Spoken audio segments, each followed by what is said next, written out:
Hey everyone, welcome back to the Paranormal M channel. Thanks so much for always supporting the channel and sticking with us. And a huge thank you to everyone who's been sending in your mysterious experiences. Don't forget to subscribe and turn on notifications. Drop a comment and let me know where you're watching from. Lately, I've been counting down to the end of the day so I can sit here and share these mysterious stories from all around the world with you. Alright, let's get started. Hey. So I've only ever had one moment in my life that genuinely made me stop and think, okay, what was that? And honestly, it's probably pretty mild compared to some stories people tell, but it shook me in this quiet, personal way that stuck with me. This was back when I was in high school. I had this corgi named Pippin, and I'm not exaggerating when I say we were attached at the hip. He had this routine where he'd climb onto my bed like it was his bed, curl up close to my legs, and he'd stay there most nights like that was just the natural order of the universe. One night, I'm lying there with him, half asleep but still awake enough to be doing that mindless, affectionate petting you do when you love something and don't even have to think about it. I'm scratching behind his ears, and I'm talking to him in that embarrassing baby voice people swear they don't use until they absolutely do. I keep going. You're such a good boy. You're a good boy. Yes, you are. Probably 3 times in a row, maybe 4. And then, clear as day, right next to me, I hear a man's voice calmly respond, "Appreciate it, pal." Just like that. No distortion, no mumbling, not a TV in the other room, not someone down the hall. It sounded close, like it came from the space right above the blankets. And I froze, like fully locked up. I stared at Pippin. He was just lying there, relaxed, looking sleepy. I didn't see his mouth move. Nothing about him changed at all. But I heard it. I heard it the way you hear a person reply when you speak to them. And after that, there was absolutely no chance I was falling asleep anytime soon. I remember lying in the dark, eyes wide, trying to talk myself into literally any explanation. Maybe I imagined it. Maybe I was drifting off. Maybe my brain stitched something together. But the problem was, it didn't feel like imagination. It felt like someone was in the room with me and answered. Here's the thing, too. I never had anything else happen in that house. Not once. No weird noises, no creepy feelings, no haunted house vibe. Nothing before, nothing after. That moment was like a single drop of ink in an otherwise normal life. Now, my mom, she's had her own weird little moment, and it happened years later. By then, she'd moved into a different place, and she had the dog and my younger sibling living with her. I was away at college, living in a dorm. Pippin was old at that point. Sweet, slower, the kind of old where they seem softer around the edges. And then, one day, he passed away from age. Peacefully. The night after he died, my mom couldn't sleep. She's always been like that. The kind of person who can fall asleep but wakes up an hour later and just lies there, stuck in her thoughts. She told me she was awake in bed, staring at the ceiling, when she suddenly heard it. Little paws pattering across the floor. Quick, familiar footsteps, followed by a collar tag doing that tiny metallic jingle. And she said it wasn't subtle. It sounded like a dog trotting through the hallway like it belonged there. So she jumps up, heart pounding, and checks the house. Walks from room to room, turns on lights, looks around, almost expecting to see him standing there, tail wagging like nothing happened. But there was nothing. The house was still, quiet, empty. And just like my moment, it happened once and never again. Not like a scary haunting. Not like some lingering presence trying to get attention. More like a brief little echo.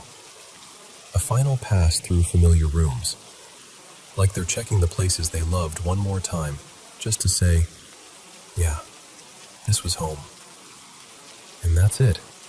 That's my one unexplainable story. The only thing that's ever happened to me that I still can't neatly tuck away into logic. And even now, thinking about it, it doesn't feel terrifying so much as oddly tender. But I'm not gonna lie, when I heard that voice that night, I did not sleep for a while.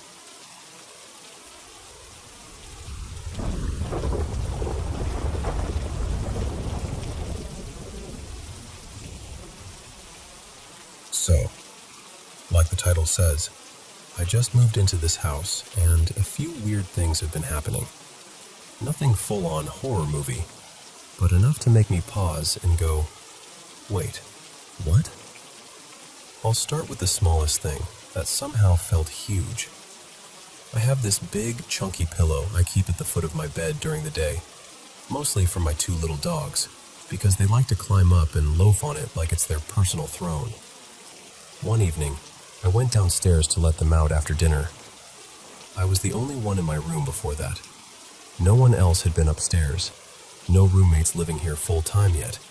Nothing. I'm gone for, what, a couple minutes? Long enough to open the back door, stand there half asleep in my slippers, and wait for them to do their business. Then I come back upstairs, walk into my room, and I'm about to sit down. And I notice the pillow is on my little folding lap desk, the one I use for journaling in bed. And not like nudged or half fallen, fully placed, centered, like someone set it there on purpose. I just stood there staring at it, trying to talk myself into a normal explanation, but there wasn't one. I didn't touch it. The dogs weren't even upstairs, and even if they were, they couldn't have moved that thing and perched it neatly on the desk. It's bulky, awkward. It doesn't accidentally end up there. That was the first moment I felt that low, crawling unease. Not fear, just confusion with a little edge to it. Then there's the sounds. The other night, I woke up suddenly because I could have sworn I heard one of my dogs crying outside my bedroom door. And I mean crying, loud, desperate.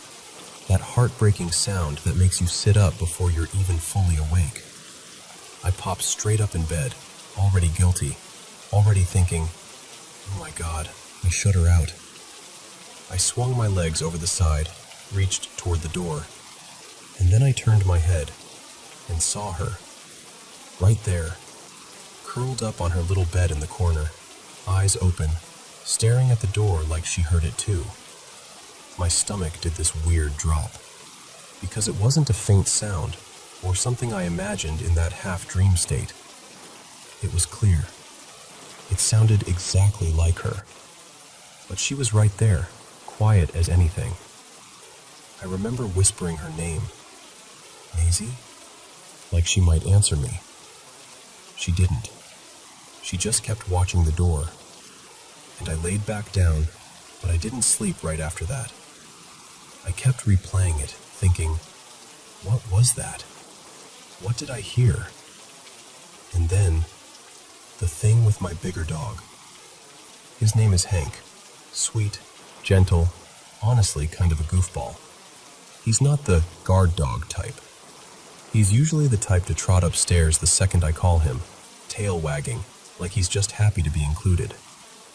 But the last few nights, he's been doing this thing where he stands at the top of the stairs and stares into the laundry room.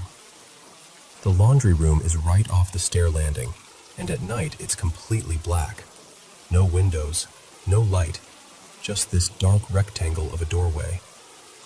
He just stands there, perfectly still, and then he starts growling. Low at first, then barking, sharp, angry barks, like something is there and he's warning it.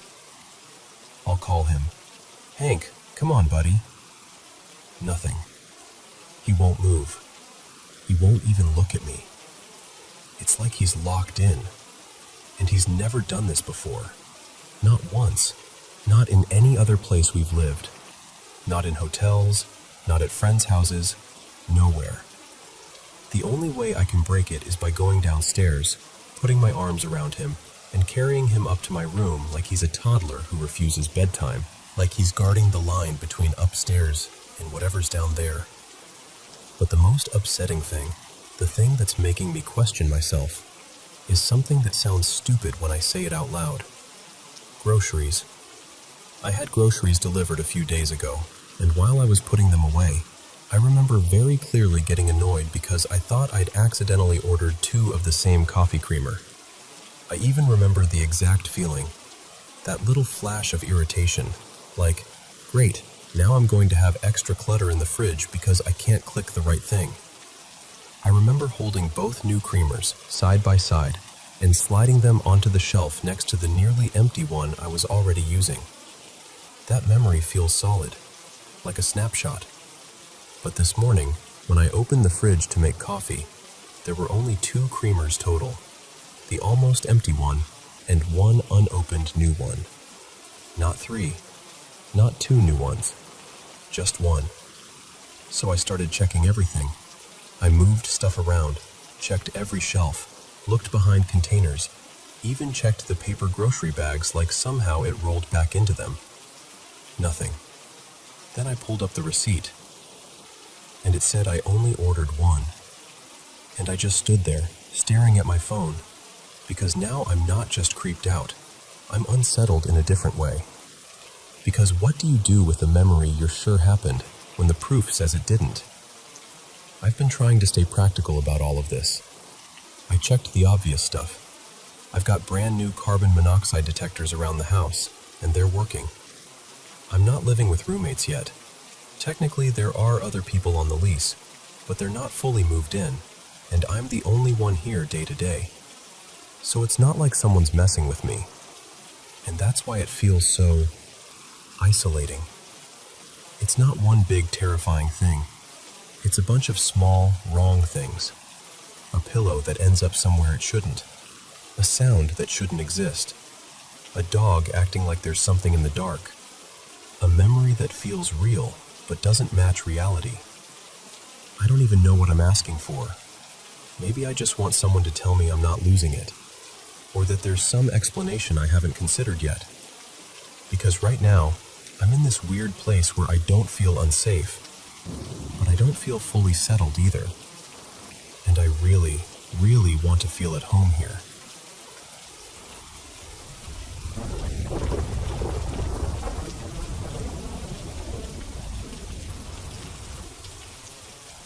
Okay, so I'm 32, and this is just part of my life, honestly. I've always had these odd little premonitions, these flashes of knowing, in moments where I swear I can feel energies the way other people feel temperature. It's not something I've trained or explored the way I probably should have. It's more like it finds me when it feels like it. So a couple nights ago, I went to bed feeling unusually overheated, like sticky summer air hot. And I did something I basically never do.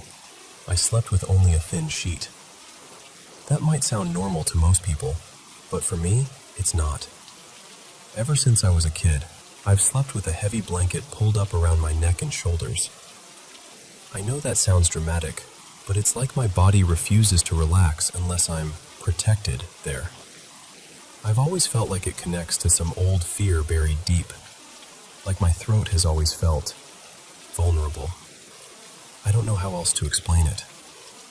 And that night, I also ended up on my back, which is another thing I almost never do. That's where it starts. I fell asleep and I'm dreaming, but the dream felt more like I'd stepped into someplace real. I'm in this small downstairs apartment, kind of cramped, dim lighting, the air feels stale. And there's someone with me, a friend. His name in the dream was Eli, and he felt familiar in that dream logic way where you just trust them. We realize the place above us, this house or unit, has a door that isn't locked. Like the whole building is just open. And the moment we notice it, dread rolls in. Not panic exactly, more like the sudden certainty that something bad can get in, and it's already on its way.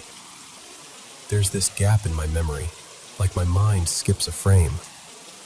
And the next thing I remember Eli and I are hiding in a closet. And here's the part that makes my stomach drop even now. The closet looked exactly like my closet in real life. Same shape, same hanging bar, same awkward corner where stuff always piles up. Then everything goes completely black. Not dark like nighttime dark. Not shadowy. Just gone. Like my eyes are open but there's nothing to see.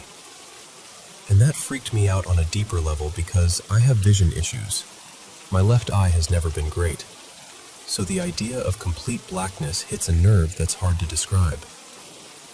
And then I'm on my back. I don't even know if I'm still dreaming at that point or halfway awake. It felt like both at once, like I was caught between worlds. But I could feel something coming at me, fast. I couldn't see it, but I felt it the way you feel a storm roll in before the first drop hits. The air got thick, heavy, hostile. Like the room was suddenly crowded with something that hated me. And my first reaction, because I'm stubborn and I do not fold easily, was to talk trash. I actually said, out loud, "Oh, come on then." Not in a brave movie hero way, more like pure instinct. Like, if you're coming, then come. The second I said it, it hit me. A weight, solid, crushing weight, slammed down onto my body. I felt it press into my legs first, like someone dropping their full body weight onto my shins. Then it slid up, stomach, chest, until it pinned my neck and throat like it was trying to erase me. It felt like, I don't know, like the weight of a full-grown person. Heavy enough that my body registered it as real. And then I heard it. It lasted only seconds, but it branded itself into my memory. Even now, if I sit in a quiet room too long, I can almost hear it again. And I lost it. I screamed, "Get off me!" And immediately, my eyes snapped open and I was fully awake in my bedroom. Real life, real ceiling, real air. I didn't move for a long time. I just lay there frozen, staring, trying to figure out if I was still in danger. I kept replaying that growl in my head like my brain was stuck on it. I eventually shook my partner awake. His name is Marcus, and I was like, "Please, just hold me." I needed another human body in the room, something grounded. And our cat Miso hopped up too and curled right in, like she knew. Between Marcus's arms and Miso purring against my ribs, I finally felt my nervous system unclench. Now here's the thing. I've never had sleep paralysis. Never. People talk about it, and I always wondered if I somehow avoided it because I don't sleep on my back. So the next day, I went down a full rabbit hole. Hypnagogic hallucinations, hypnopompic hallucinations, all the clinical terms, all the explanations. And none of them felt like they fit neatly. Not the way I needed them to. Also, this is relevant, I promise. I have this obsessive counting thing. Not the typical cleaning and checking kind of OCD, but counting in my head constantly.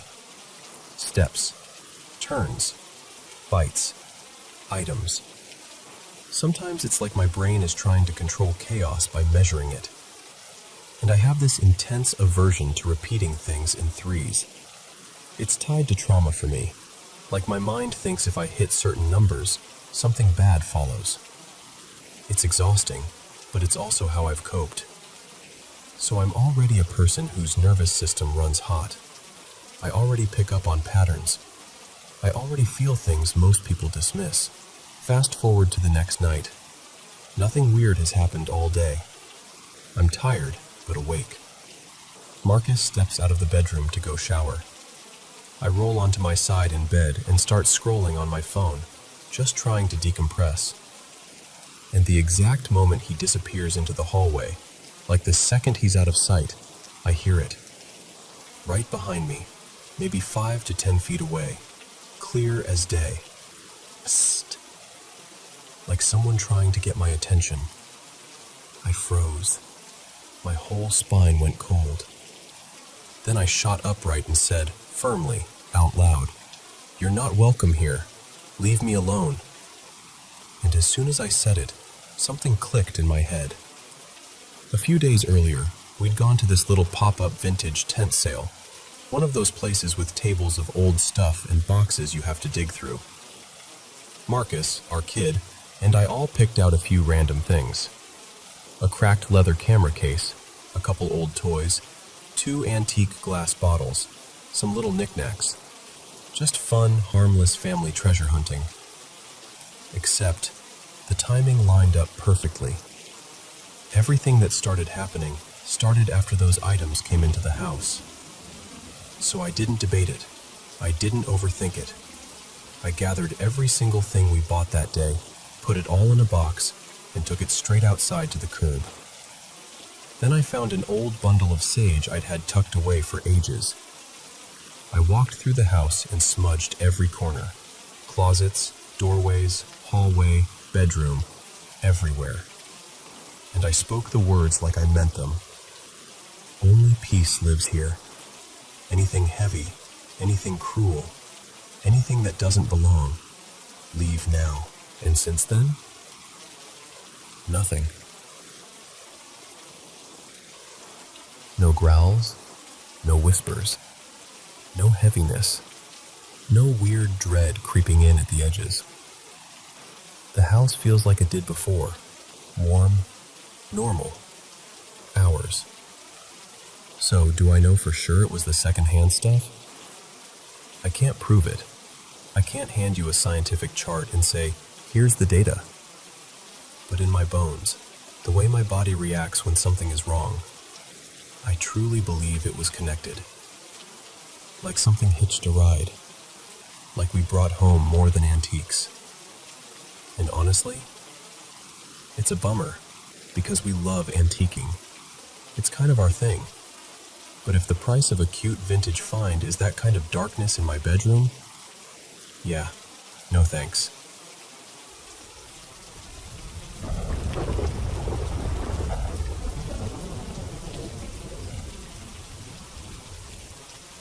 So, growing up, my family moved around a lot.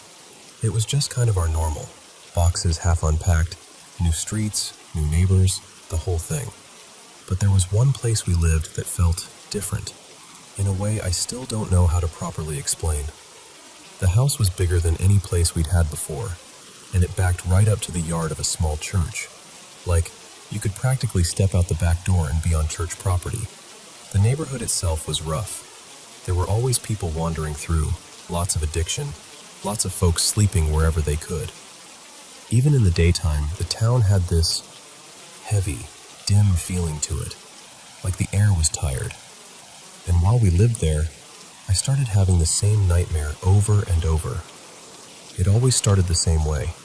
I'm in our family room with my parents and my little brother. Everyone's gathered like it's a normal evening. And my best friend at the time, his name was Jonah, was there too.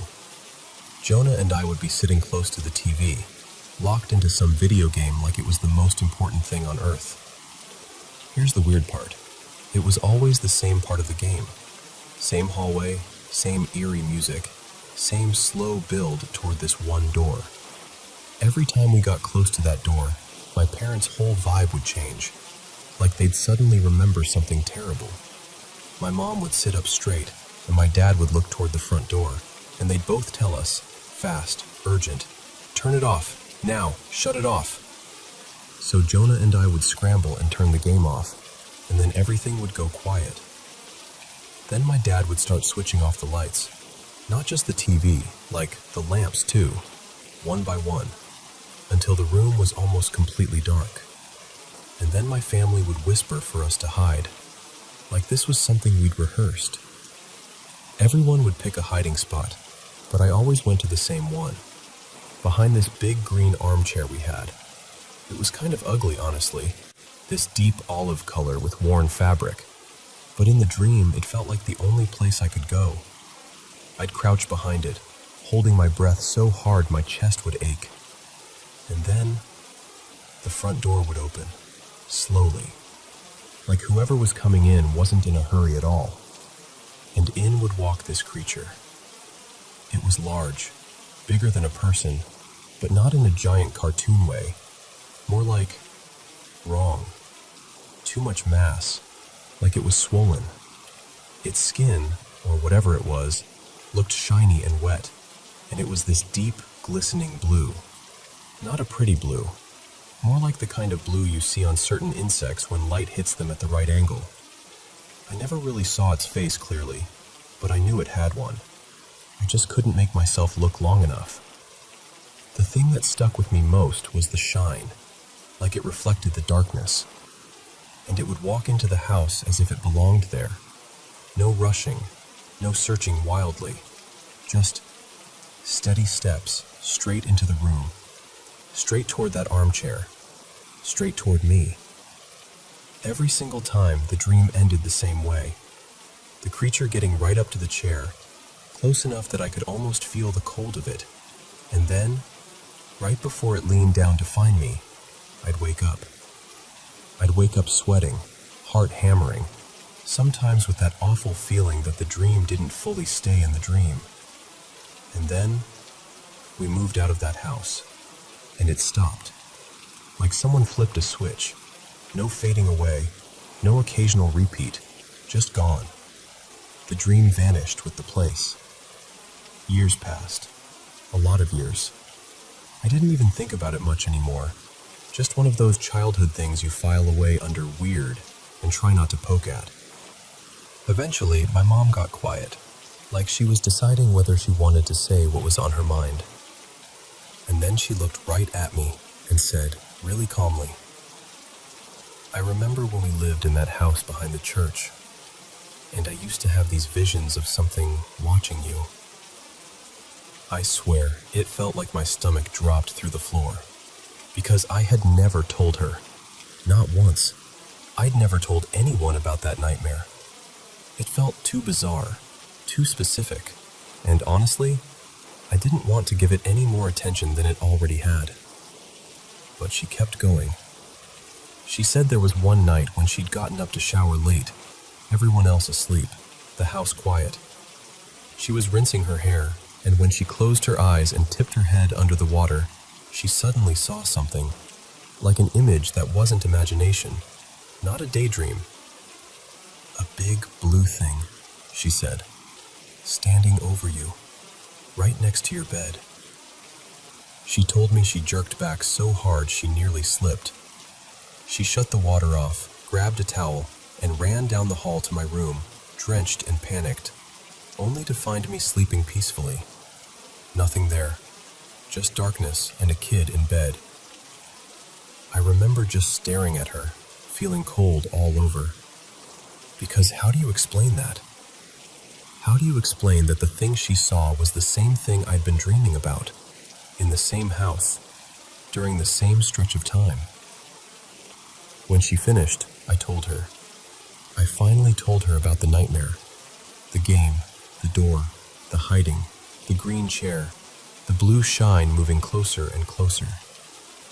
And my mom's face went kind of tight, like she was trying not to show how much that bothered her.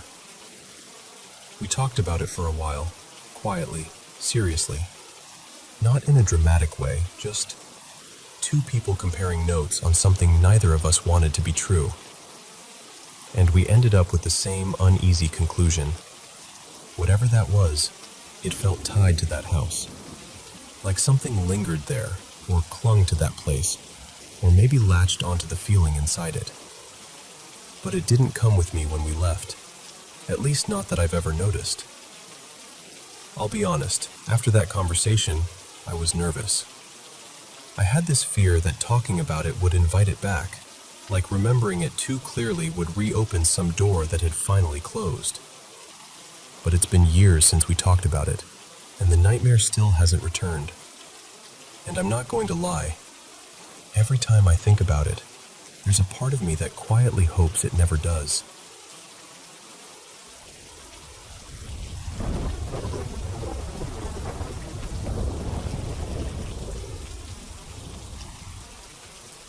Hey, So I want to tell you something that stuck with me for basically my whole life. And just so you know up front, I'm not some paranormal expert or anything. I'm just telling you what I remember, the way it sits in my head. When I was little, like little, probably around preschool age, my family lived in this old farmhouse out in the countryside. My grandparents lived right next door on the same property, so the whole place felt like one big shared patch of land. The house was ancient, built way back in the 1800s, so by the time I was growing up there, everything had that older than you can explain feeling. Weathered wood, creaky doors, barns that always looked a little tired, even when nothing was wrong. Anyway, it was one winter evening, cold enough that the air hurt when you breathed it in. I'm pretty sure it was late November or early December. The sun was completely down, and out there, once it's dark, it's dark. No streetlights, no nearby neighbors. Just silence and shadow and that big open space that feels twice as huge at night. My mom asked me to walk over to my grandparents' place to return a couple of VHS tapes I'd borrowed. It wasn't far, just a short walk. But I had to cross the farm driveway to get there. And I remember being a kid, walking alone, and trying to act brave while my stomach was doing flips. Later, I learned my mom and my grandma were watching from their windows the whole time, just making sure I got there safely. But at that age, I didn't feel watched over. I felt alone. When I reached the driveway, something shifted in me. Not like a jump scare kind of fear, more like that heavy, instinctive feeling that something is off. My anxiety shot up for no clear reason. I remember pausing and turning my head toward the barns, and I could see my dad in the workshop area, moving around like he was fixing something. Just seeing him made me feel a tiny bit grounded, like, okay, real life, normal stuff. So I turned back to keep walking, and that's when I saw them. A boy and a horse. They were standing near the edge of the driveway, right where I had to pass, and I can still picture them like a photograph that never fades. They weren't glowing like a flashlight or anything, but they had this pale, off-white sheen to them, like they didn't belong to the same darkness as everything else. The weirdest part was that the light didn't spill onto the ground or the nearby fence or anything. It was just them, like they were lit separately from the world. The boy was dressed in a way I didn't recognize as a kid, but now I'd call it old-fashioned. He had dark, knee-length trousers, suspenders, and a white, long-sleeved shirt. And he wore this wide-brimmed hat that made his face look even more still, like it was framed. He was holding the reins of the horse, and the horse was fully saddled, like it was ready to go somewhere.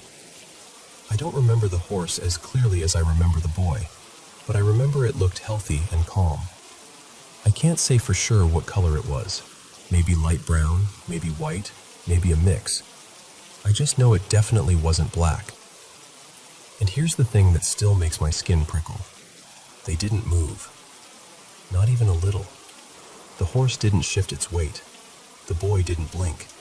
He just stared straight at me, completely emotionless, like he was waiting for me to do something first.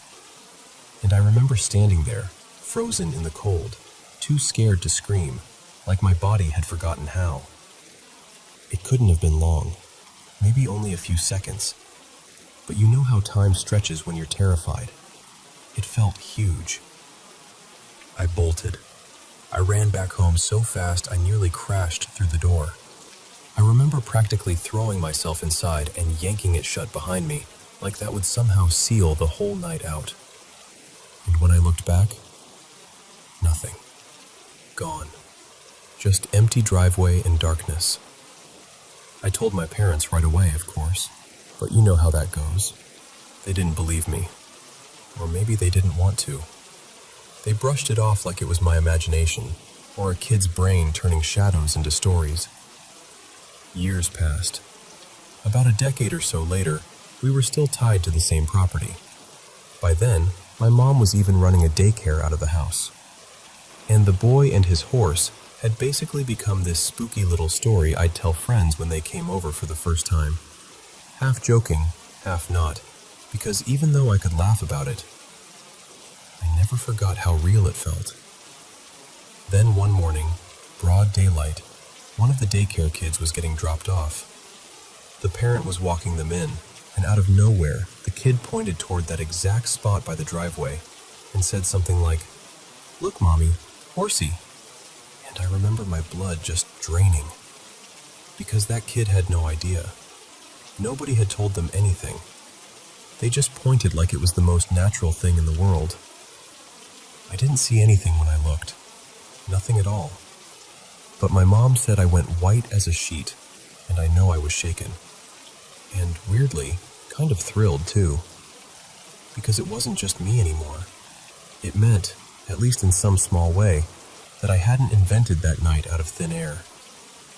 I'm glad it seemed less scary for the kid, though. They weren't frozen like I was. They weren't terrified. They just noticed something. After that, I had a few other strange moments in that old house. But honestly, most of them I can explain away as sleep paralysis, because I've had that, and it can mess with your senses in a way that feels completely real. The only one that still nags at me is this one time I lay in bed and watched the carpet in my childhood room dent like footsteps were moving across it, like someone walking, slow and steady. But even then, I was in bed, half asleep, and I didn't move or call out. So who knows? My brain could have been playing tricks. I've been back to the property since then. My grandma still lives next door, and everything is calmer now, I guess. I haven't seen the boy and the horse again, and I haven't heard anyone mention it since that daycare moment. But I swear to you, if I close my eyes, I can still see that winter night like it's right in front of me. The driveway, the dark, the way the air felt, and that boy standing perfectly still, holding the reins, looking straight through me like he'd been there long before I ever was.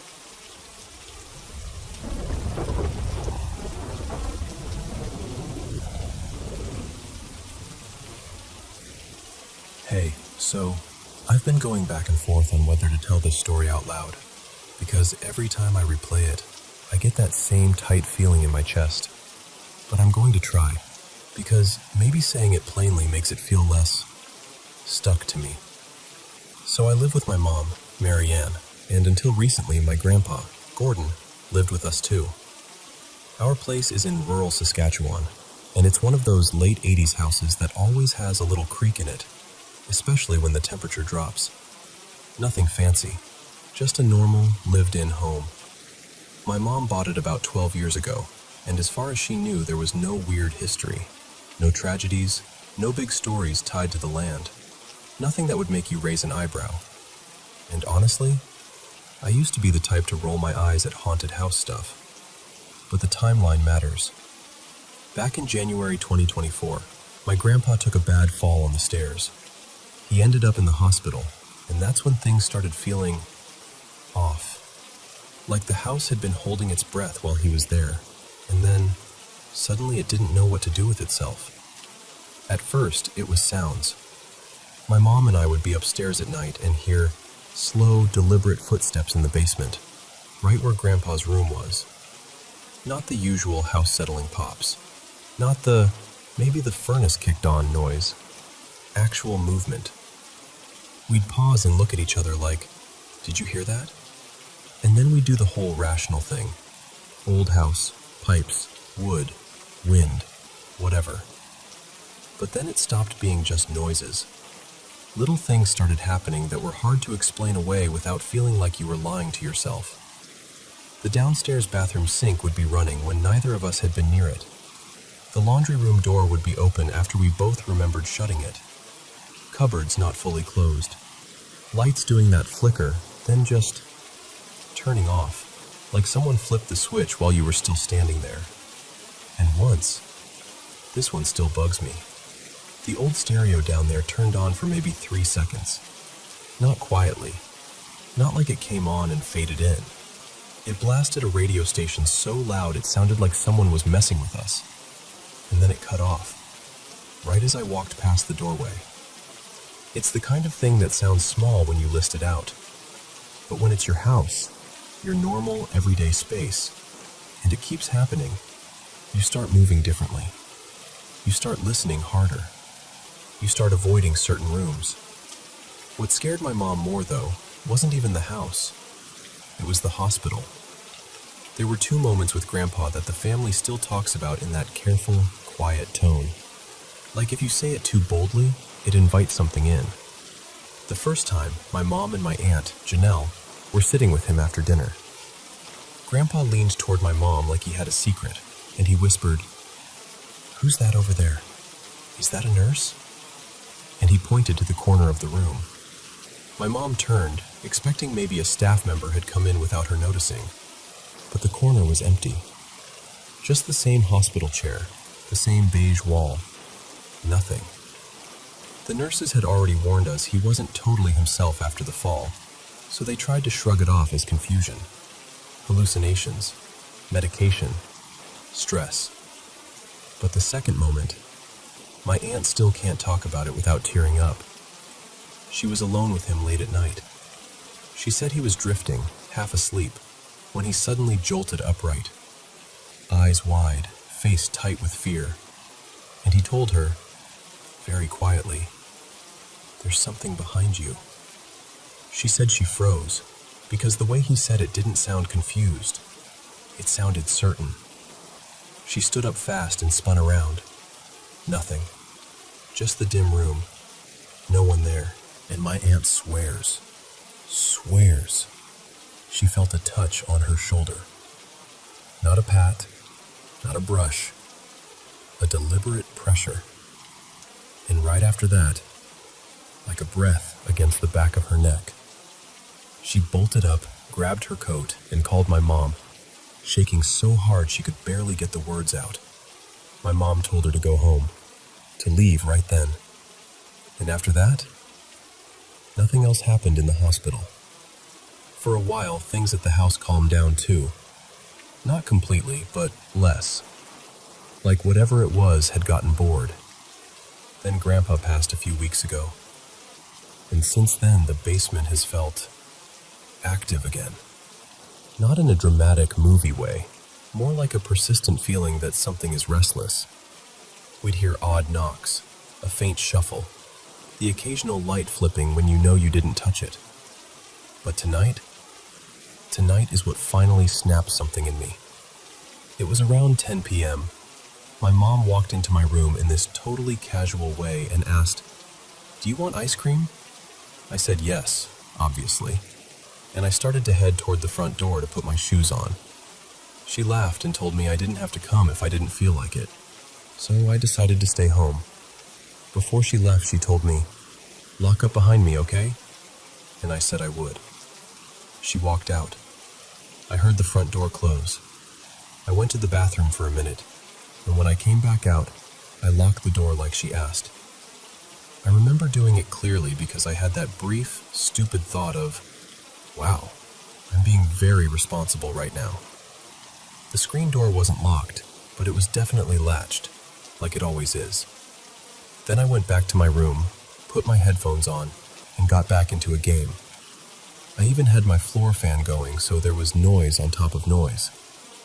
Maybe 10 minutes later, 10, 15 at most, I heard my mom's voice, loud and clear, calling my name from the front entry like she'd just come back in. Not muffled, not distant, not maybe I imagined it. It cut through my headphones and the fan like she was standing in the hallway. She called my name and said something like, "Come grab it." Ice cream. So I jumped up, annoyed at myself for not hearing her come in. I called back, "Sorry, I didn't hear you get home," and I hurried to the door. And when I turned the corner, the front door was slightly open. Not wide open, but cracked, like someone had just come through it. And the screen door was wide open, and the porch was empty. No mom, no car pulling in, no headlights, no footsteps, nothing. Just cold air in that open doorway. I swear my whole body went hot all at once. like my brain couldn't decide whether to panic or deny reality. I stepped forward, looked out into the night, and the street was dead quiet. No engine, no gravel crunch, nothing. I shut the door so hard my hands stung. I locked it, then checked it, then locked it again even though it was already locked, and I backed away from it like it might swing open on its own. I sat in my room with the lights on until my mom finally came home for real, holding a bag with ice cream like everything in the world was normal. I told her what happened, and she went pale in that way people do when they're trying not to scare you while they're also scared themselves. We searched the whole house together, because the only explanation that felt even slightly grounded was that someone had gotten in. But nothing was missing. Nothing was disturbed, other than that door. And here's the part that makes it even creepier. We have 2 dogs. They bark at delivery drivers, squirrels, their own reflections, everything. But during most of these weird moments, they stay quiet, like they don't want to acknowledge it. So, that's where I'm at. I don't have some big dramatic ending. I don't know what it was. I don't know how my front door ended up open. I don't know how I heard my mom's voice in the house when she wasn't even home. All I know is that it sounded like her. It used the exact reason she'd have to call me, and it lured me right to the front door. We're moving soon, and I'm clinging to that like a lifeline. Because if this is tied to the house, or to whatever shifted after Grandpa got sick, I just want it left behind. I want a new place to feel quiet again. And I want my mom's voice to only ever belong to my mom.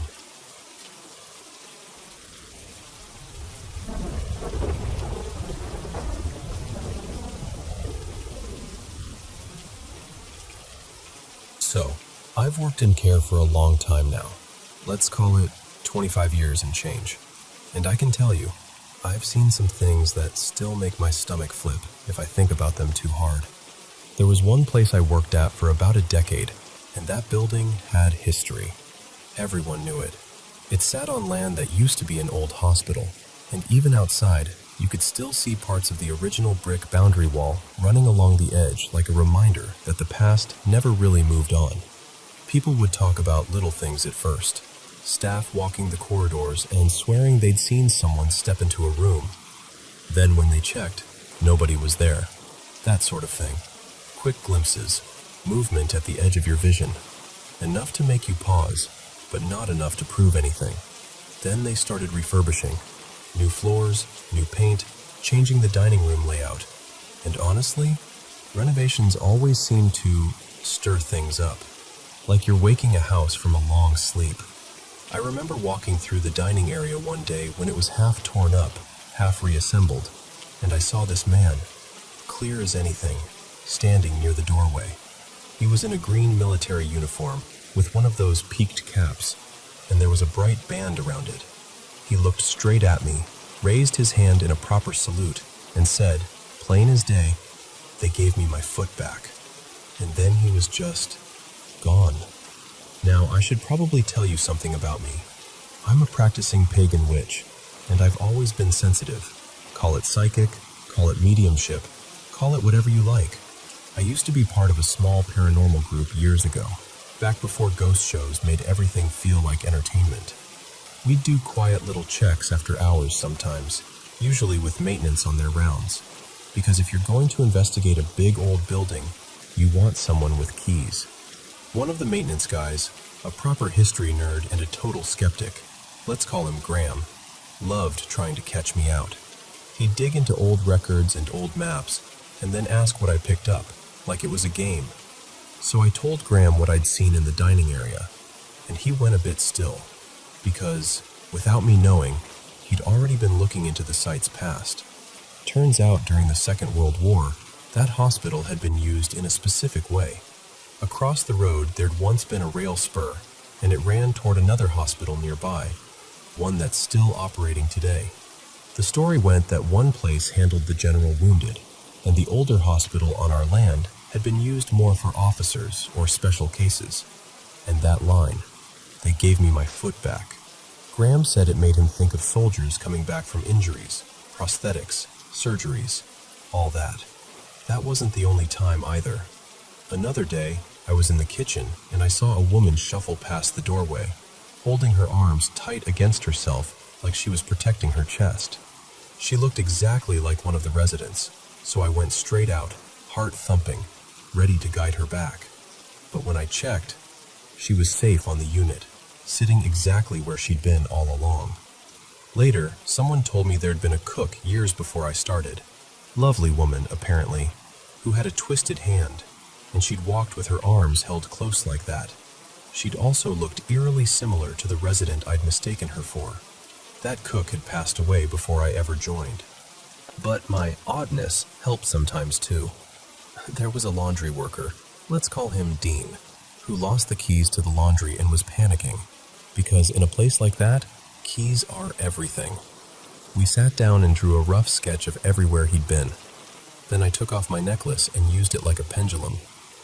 I told him, "Look under the sink, not in the cupboard, underneath, tucked back." He did, and there they were, just sitting there like they'd been placed carefully. And then there are the messages. I don't know how else to describe it. Sometimes I just get a word in my head, over and over, like someone tapping the same note on a piano.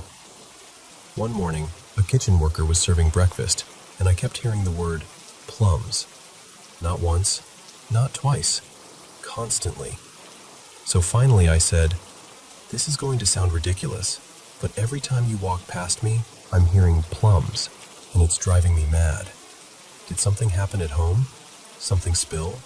Something smash?" Her face drained of color. She told me that the night before, her husband had been told not to eat something because of medication. He'd ignored it, tried to sneak it out of the fridge, and a jar had smashed all over the floor.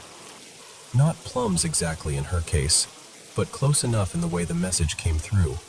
Someone making sure he didn't take what he shouldn't. I told her, "Well, it sounds like someone's looking out for him, even if they're doing it in a very dramatic way." And pregnancy. Oh, pregnancy is another one. I don't go around announcing it like some party trick, but sometimes I just know. I've told women they're pregnant when they swear they're not. Then they come in the next day wide-eyed with a positive test. I even told one colleague she was having a girl, and that the baby would arrive on October 31st. She laughed at me like I'd lost my mind. Her daughter was born on Halloween. But not everything felt friendly. There was one corridor in that old place that turned my blood cold every time I went down it. You know how some spaces feel heavy? Like the air is thicker? It wasn't just sadness. It was anger, sharp and old. 2 rooms in particular felt wrong. In that corridor, I used to hear a woman's voice in my head, like she was speaking through clenched teeth. He knew it would finish me. Other staff, people who didn't believe in any of this, kept describing the same thing. A woman in a white nightdress, long, dark blonde hair, standing where she shouldn't be. Always in that stretch of hall. And then there was one incident that genuinely scared me. I got pulled onto a unit I didn't usually work on. There was a man in a wheelchair there, new face, and the moment I felt his energy, my skin crawled. It wasn't just unpleasant. It felt sticky, like tar, dark, wrong. This wasn't only an elderly care home, you see. Some residents had mental health conditions too, people who were hard to place elsewhere, so you learned to stay grounded, professional, calm. I did what I'd come to do, then turned to leave, and I saw the man in the wheelchair staring upward at something no one else in the room seemed aware of. Beside him stood what I can only describe as a tall figure, easily 2 meters, wrapped in what looked like a black robe, like the fabric ate the light around it. I froze, completely, like my body had forgotten how to move. And then it turned its head toward me, just enough to let me know. It knew I could see it. And then it vanished, instantly, like a candle snuffed out, she told me. And I heard myself say, before I could stop it, "He won't be here next week." He passed away a few days later. Not long after that, there was a resident, gentle woman, who asked me to wash her hair because her husband was coming to visit. I offered, and she looked at me with that calm, steady gaze some people get near the end and said, "I won't be here tomorrow." Then she added softly, "You know what I mean." I did know. I washed her hair anyway, carefully, like it mattered, because it did. When I finished, she held my hand and thanked me, and said she was going through, and didn't need to say the rest. I told her, "If you can, let me know you're all right." She nodded, smiled. 2 days later, I was back on shift. She had passed away the next day, just like she'd said. And I was in the laundry room with a coworker, sorting sheets, when a box on the top shelf suddenly flew off and smacked into the door hard. Right after it hit, I heard this bright, unmistakable laugh, like someone delighted with themselves. My coworker bolted out screaming.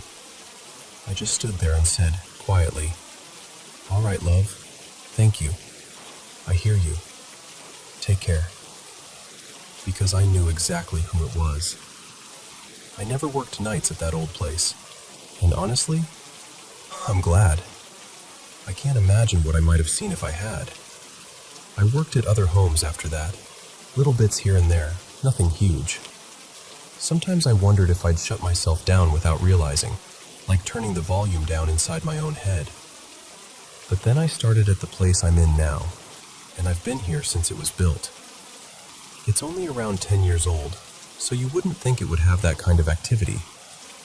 But it does. During training, before we even officially opened, I told the manager, "I keep feeling a little girl, like she's running around laughing, just out of sight." The manager went pale and asked me to come to the lounge. On the coffee table, plain as day, there was a small handprint, like a child had pressed their palm into dust or residue. I hadn't told anyone except her. Since then, residents have mentioned a little girl too, talking to her like she's just another person in the room. I've heard bangs on walls when nobody's near. One time I was in an office opposite the laundry with only one housekeeper in that end of the building. We both heard what sounded like a heavy box slam into a wall. We both ran out at the same time, each thinking something had happened to the other. Nothing. No fallen boxes, no accidents, just a sound, like something wanted to be noticed. And at night, people have seen lights moving past the office window when the building should be dark. These days, I work nights now, and nights are different, quieter, thinner somehow. I've seen people sitting in lounge areas when everyone is tucked in bed. I've seen small orange balls of light hovering at the end of a corridor, like floating embers. I've seen shadow figures on one floor, and on another, I felt something behind me, close enough that my shoulders tense, even when I refuse to turn around. One night, a colleague and I sat down at the desk around 3 a.m. to do paperwork. All residents asleep, everything settled, and we both heard someone say her name, soft, clear, right beside us. "Tan." I looked at her and said, "Did you hear that?" She swallowed and said, "Yes," and I was hoping I hadn't. I don't turn the lights off when I'm on shift, especially if I'm alone. I know some people prefer dim and quiet, but I don't, because I don't want to see what the dark makes easier to see. Around Christmas, we had an expected death. I was on another floor when it happened, and the team there were newer, shaken, so I went to sit with them for a moment. We were in a little area near the doors, decorations everywhere, and 2 long banners had been hanging down the sides of the doorway for weeks, completely still the whole time. While we were talking, one banner shifted as if an invisible hand pressed from behind it, halfway down, pushing it outward and dragging it slightly downward. Not a flutter, not a breeze, a deliberate movement. We all looked at each other, and one of us, without even thinking, said, "Hello, love." And it felt like exactly that, a hello, a gentle sign. I'm still here. For now. Another night, someone swore they saw a butter dish slide from the back of a kitchen counter to the front, and the knife resting on it clattered to the floor after it moved, like it had been nudged. And one time, I was walking down the corridor, and I saw a solid figure step toward the lift. Black trousers, smoky blue blouse. I called out, because you do, don't you? You assume it's a coworker. But when I got there, no one was in sight.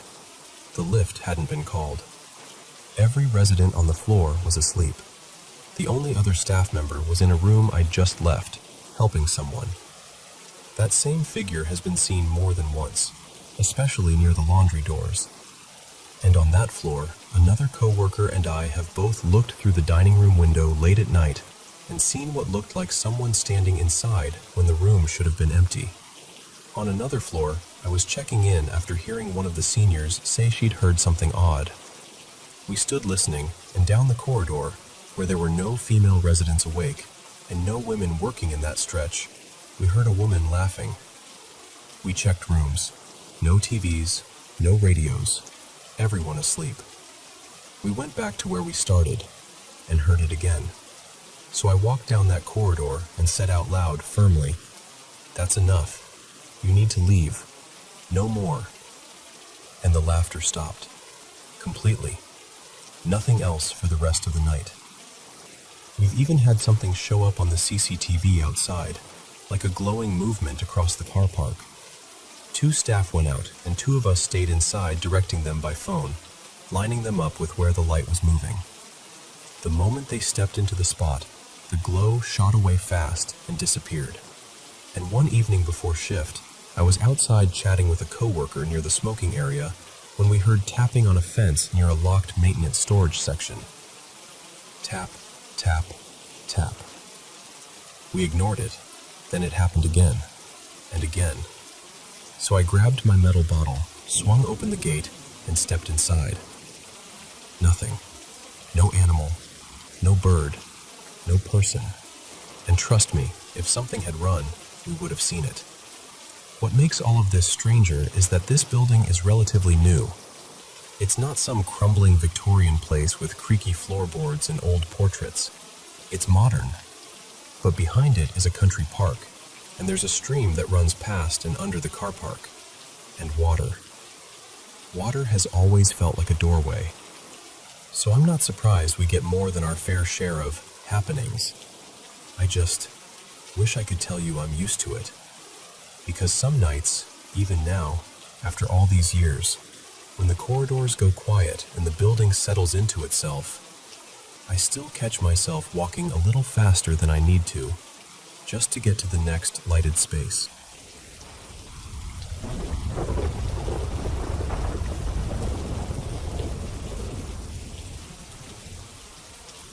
Hey, so I've been deep in a rabbit hole lately, and it's basically 2 things that keep circling each other like they're connected.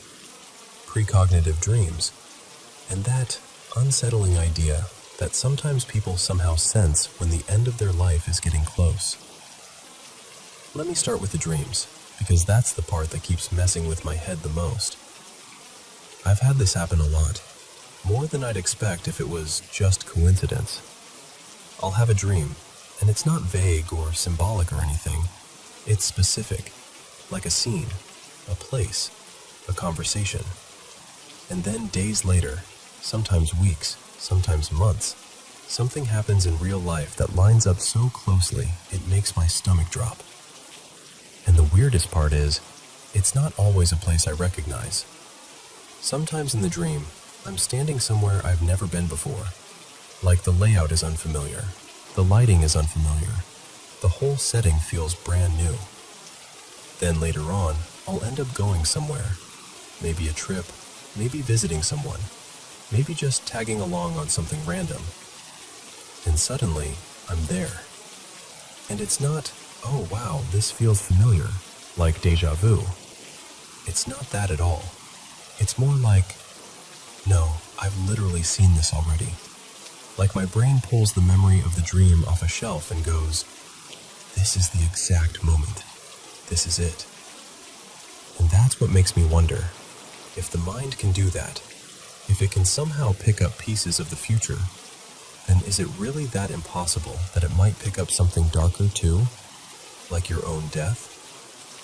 Because the second thing I've been thinking about is those moments when people seem to shift right before something tragic happens. Like there's this strange change in them that doesn't make sense at the time, but afterward, everyone looks back and goes, wait, why did they do that? For example, I remember hearing about a musician, Jace Rylan, who was killed in a sudden robbery situation.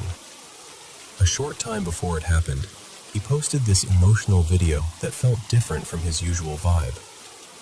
It wasn't like he was predicting it directly, but the way he spoke, like he was saying goodbyes without saying the words, made people revisit it afterward and wonder if he felt something coming. That kind of thing always sticks with me, even if you can't prove what was in his head. But the one that really gets me is closer to home. Someone connected to my family, let's call them Marina, about a week before they died, they did something completely out of character. They spent one whole day calling people, not texting, not casually liking posts, calling. Like they needed to hear voices, like they needed to make sure things were said out loud. And it wasn't just one or two people, it was a list. Family, old friends, people they hadn't spoken to in forever. And every call was basically the same message. I just want you to know I care about you. You matter to me. I'm grateful for you. Stuff like that. Everyone thought it was unusual, but nobody thought, oh no, something's about to happen. You don't think that. You just assume maybe they're feeling emotional. Maybe they had a rough week. Maybe they're reflecting, whatever. And then, about a week later, they drowned. That's the part that makes me feel cold when I think about it. Because it's like, what was that? Was it random? Was it instinct? Was it their subconscious noticing patterns or risks they weren't consciously aware of? Or was it something deeper, like some internal alarm going off that they couldn't fully explain? And that's where these two topics connect for me. If your subconscious can stitch together future moments and dreams, specific ones, detailed ones, then maybe it can also pick up on the trajectory of your own life. Not in a dramatic crystal ball way, more like quiet signals, patterns, probabilities, micro decisions, danger you haven't consciously registered, changes in your body you haven't noticed yet, things that add up. And maybe some people interpret that as a feeling. Or they suddenly get this urge to close loops, to make calls, to apologize, to tell people they love them. Like the part of them that doesn't use words is trying to do something important before time runs out. I don't know. I'm not saying I'm convinced. I'm just saying it doesn't feel as impossible as it used to. And honestly, I'm curious. Have you ever had a dream that came true later? Not a coincidence, not a general theme, but a real moment you recognized as soon as it happened? Or have you ever felt that strange, unexplainable heaviness, like something was coming, even though you couldn't point to anything? I've been trying to figure out how precognitive dreaming could even work, or why it happens to some people more than others. And I'd really love to hear what you think, your ideas, your experiences, anything. Because the more I look into it, the more it feels like there's something here, even if we don't have the language for it yet.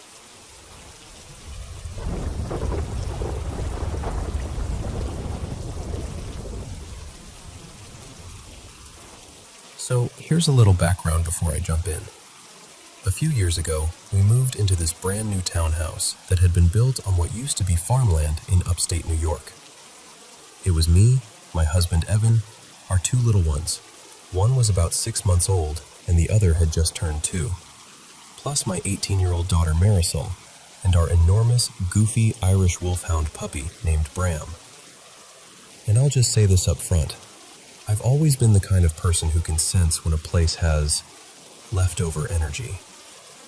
Like, I don't go looking for anything, but if someone who used to be alive is still sort of around, I usually feel it before anything happens. Marisol's the same way. But when we moved in, nothing. It felt clean and empty, totally normal. Until one night. Our baby was sleeping in a crib right next to my side of the bed, so close I could reach over and put my hand on him without even getting up. I remember waking up because he started fussing for a feeding. I was half asleep, that mom autopilot feeling, and I started to sit up. And then I heard a man's voice, very calm, very close, say, "He's okay. I've got him." Not loudly, not scary, just matter of fact, like someone reassuring you the way a partner would. And this is the part that makes me laugh now, I just mumbled, "Okay," and laid right back down. Like my brain accepted it for a second without question. I even put my hand on the side of the crib, still sleepy, and started drifting off again. Then I hear footsteps, and Evan comes into the room holding a bottle, looking at me like, "Why are you still lying there?" He'd apparently woken up first, gone downstairs, and was making the bottle the whole time. So now I'm sitting up, blinking, trying to sort out why I thought someone else had it handled. Because Evan hadn't been in the room, and there were no other adult men in the house. That was the first time my stomach did that little drop. About a month later, it happened again. Only this time, I was wide awake. It was just me and the kids at home, and I was making dinner.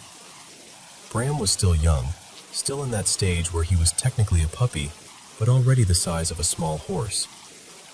And if you turned your back for 2 seconds, he'd absolutely help himself to anything on the counter. So I'd started putting him in his kennel in the garage while I cooked. The garage door was right off the kitchen, super close, but it was shut, the light was on, everything normal. He hated being kenneled and would whine this long, dramatic, miserable song the whole time. I'm chopping vegetables, checking on the toddlers, hearing this big dog complaining behind the door, and then the whining stops. Just instantly. And I hear a man's voice, gentle and steady, say, "It's all right, buddy. It's all right." Twice, maybe 3 times. I actually froze with my hands still on the counter because my mind was doing the math really fast, like, nope, not possible. Nobody's here. I yanked open the garage door so fast I almost slammed it into the wall. And there was nobody. No movement, no footsteps, nothing. But Bram was shoved as far back into the corner of his kennel as he could get, wide-eyed, trembling, and he had peed on himself, like he'd been scared out of his mind. That part got to me, because it wasn't just me hearing something anymore. The dog reacted like someone was there. Not long after that, Marisol came to me one evening and said, really casually, "Okay, has anything weird been happening here?" And I looked at her and I was like, "Why?" And she'd just say hi back. I asked her, "Does it sound angry? Like bad?" And she shook her head. "No, it sounds friendly, like someone being polite." That's when I realized this wasn't one-off weirdness. Whatever it was consistent. After that, it became almost routine. We lived there another year, and the voice would pop up now and then. Not constantly, just enough that you'd forget about it for a while, and then it would happen again and you'd get that chill, like, oh right, you. Sometimes it would be simple things, like when we walked in with groceries and we'd hear, "Hey there," like we'd just come home to a roommate. Sometimes it would comment on little everyday stuff. "Smells good," if I was cooking, or It's coming down out there," when it was raining. Once I couldn't find my keys and I was doing that frustrated mom search, checking the counter, the diaper bag, the couch cushions, and I heard, plain as day, "By the back door." And they were. My husband didn't love any of it. Evan is a sweet guy, but he's also very much a reality has rules person, and this did not fit neatly into his world. At first, he wanted to pretend it wasn't happening, but eventually, you can only ignore something for so long when it keeps saying hello. He got used to it in the way you get used to a weird house noise. You don't like it, but you stop panicking. Bram, too, changed over time. In the beginning, he was wary, always stiffening, staring into corners, acting unsure. But later, I'd see him wag his tail and stare at empty space like someone was talking to him. And every once in a while, we'd hear something soft like, "Good boy," or "Hey, buddy," and Bram would calm right down. And the strangest part is, it never felt threatening. No slamming doors, no shadows, no footsteps running down the hall. Nothing physical, nothing aggressive, just this presence that seemed content to be noticed. Eventually, that's what it felt like to me. Someone who wanted acknowledgement, maybe even someone lonely. The energy in the house, when he was around, felt warm, almost like a familiar neighbor who talks a little too much but means well. When we moved, he didn't come with us. The new place was quiet, and it stayed that way. And honestly, I hope whoever moved in after us was the kind of person who would answer back. Just a simple, "Hi."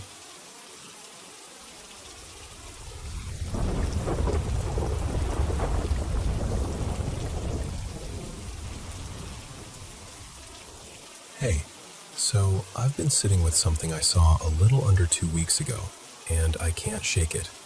I keep replaying it in my head, trying to make it make sense, and it just doesn't. For some context, my boyfriend Evan and I took a trip through Yellowstone. We rented this small camper van and spent about a week moving between different campgrounds, just trying to see as much of the park as we could. The van was one of those custom builds, 2 seats up front, and the whole back was basically a bed. The ceiling back there was low enough that you could feel it if you sat up too fast. We had privacy figured out pretty well, too. There was a curtain we could pull behind the front seats so you couldn't see into the back from the windshield, and we stuck those sunshade blockers on the windows. And one detail that matters a lot. One of the sliding doors on the side didn't have a window at all.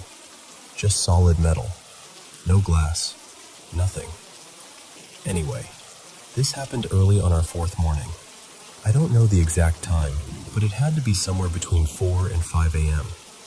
It was still fully dark, that heavy pre-sunrise darkness where the world feels extra quiet.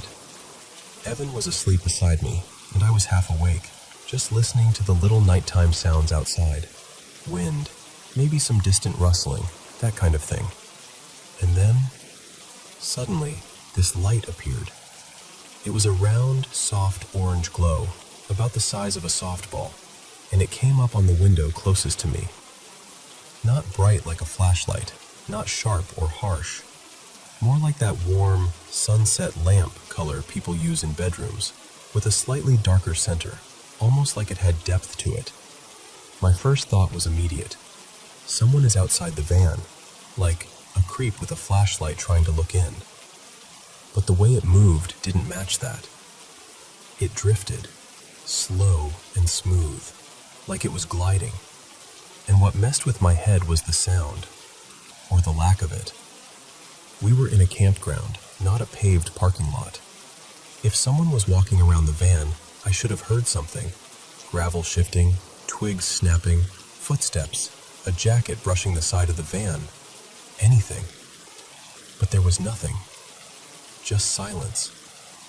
I was so scared I couldn't even move. You know that feeling where your whole body goes stiff? Like your brain is yelling at you to do something but nothing responds? That was me. I didn't even breathe right.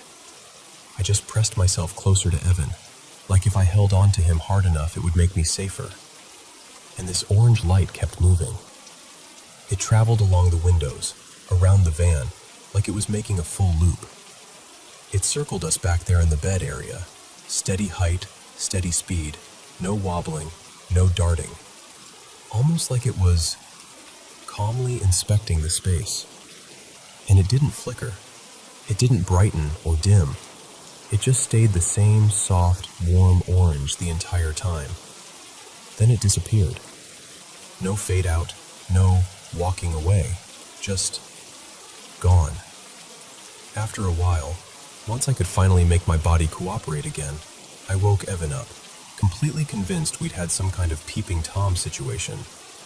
I told him, someone walked around the van with a light.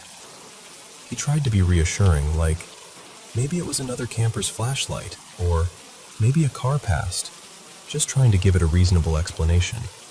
But I couldn't let it go, because something felt off.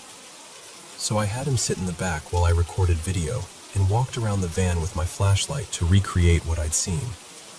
And right away I realized two things. First, my flashlight was the wrong kind of light. Too white, too sharp. Nothing like that warm orange glow. And second, this is the part that made my stomach drop.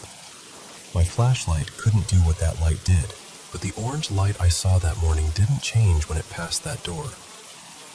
It didn't weaken. It didn't disappear for that section. It stayed consistent the whole time, like it didn't care whether there was glass there or not. That's when the thought hit me, very quietly and very clearly. Whatever it wasn't outside. It had to be inside, with me. And I know how that sounds. Trust me, I know. The thing is, I'm not new to weird experiences. I've had a handful of things happen over my life that I've never been able to explain away. Not dozens, not like a constant thing. Maybe 7 real encounters total. But enough that I don't automatically dismiss everything as nothing. Usually, though, when something spiritual happens to me, it feels recognizable. Like I can tell what I'm dealing with. This was different. I've heard people talk about orbs forever, and I always assumed it was mostly camera stuff. Dust, bugs, lens flare, people wanting to believe. But I wasn't taking a picture. I wasn't looking at a screen. I watched it with my own eyes as it moved around the van. And I did some digging after the trip, trying to find anything that looked similar. And the closest thing I found was a doorbell cam video someone posted online, where an orb-looking thing floats through the frame. People were saying it was probably a bug near the lens, but when I saw it, I swear my whole body reacted, because the movement was so similar. That same smooth, level glide. What I saw stayed at one height, moved like it had intention, almost like it was slowly circling the bed area where we were lying. And the fear I felt was so immediate and physical, like my body knew something my brain didn't understand yet. In the moment, I truly thought it was a person outside, being creepy. But I know I didn't hear footsteps, and I know how loud a campground floor is at night. Gravel and sticks don't let you sneak around like that. Plus, we had everything covered, curtains pulled shut, window shades up. It wasn't sunrise yet either. I could tell because none of the edges of the windows were starting to brighten. And even if somehow some strange outside light source did exist, it still doesn't explain the solid door with no window. So I'm left with this. A warm orange orb of light moving calmly around the inside of our van, steady and silent, like it belonged there. And I don't know what it means. I just know what I saw, and I know how it made me feel.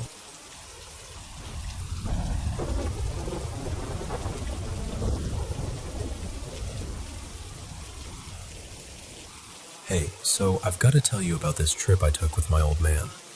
I still think about it way more than I want to, and every time I do, I get that little chill right at the base of my neck. So, my dad, Ray, Calls me up a few days before the weekend.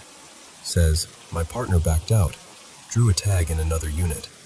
And the way he said it, I could tell he didn't love the idea of going alone. Now, my dad's been hunting since before I was even a thought. I'm talking decades. Bow hunts, rifle hunts, scouting trips, you name it. He's the kind of guy who's calm in places most people would panic. So I'm like, yeah, of course I'm coming. No question. We loaded up and headed out toward the Toyabe Range, out near Kingston, Nevada, way out there. This time we aimed for the Arc Dome area, but not the usual spots. Dad wanted to check a canyon north of Kingston, Weeks Canyon. And if you've never been out there, picture this. Rugged high desert with that high Sierra feel. Dry air, rock, scrub, and those stubborn little junipers that look like they've been fighting the wind their whole lives. But the thing that sold us on this canyon was water. There was a creek running down from higher up, and we figured, if deer are anywhere, they're going to drift toward water. Everything does. We set up camp right near the mouth of the canyon. At first it felt normal, honestly, kind of beautiful. Bugs buzzing, little birds hopping around, the usual noise. There was thick green brush in patches, and the air smelled like dust and plant sap, like it always does out there. We camoed up and started hiking into the canyon to scout. Not a fast walk, more like that careful pace where you're reading the ground and the brush as you go. Maybe a mile or so in, could have been a bit more. Dad just stops. Not like a casual stop, like someone hit pause on him. He goes dead still, then leans his head slightly, like he's trying to catch something on the wind. He whispers, "You hear that?" So I freeze, hold my breath, and listen. Really listen. You know how your ears start straining so hard you can almost hear your own heartbeat? And there's nothing. No rustle, no wing flutter, no little skittering in the brush, no insects, not even that faint background hum you don't notice until it's gone. I whisper back, "No, I don't hear anything." Dad nods, like he expected it, and goes, real quiet, "Exactly. There should be something. No birds, no squirrels, no chipmunks, not even bugs." And that's when it hits me, how wrong it felt. Because the place looked alive. There were bushes heavy with wild berries, and a lot of them were so ripe they'd dropped and turned mushy, like they'd been sitting there untouched. Trails that should have had prints, hoof marks, little paws, something, were clean. Like no one used them. Like nothing went in there. Except us. Just our boot prints, leading deeper into this gorgeous green little ribbon of water through the desert, and everything around it acting like the canyon didn't exist. We kept going a bit farther, another half-mile or so, still hoping we'd find some sign that made it make sense. But the deeper we got, the quieter it felt, like the silence had weight. Eventually, Dad turned around without saying much, and I didn't argue. We hiked back out with that weird feeling sitting between us, like a third person. Later that evening, we're back at camp, eating. Nothing fancy, just the kind of dinner that tastes amazing when you've been outside all day. And then it happens. Out of nowhere, this wave of birds, like easily 100, maybe more, comes up from the valley below.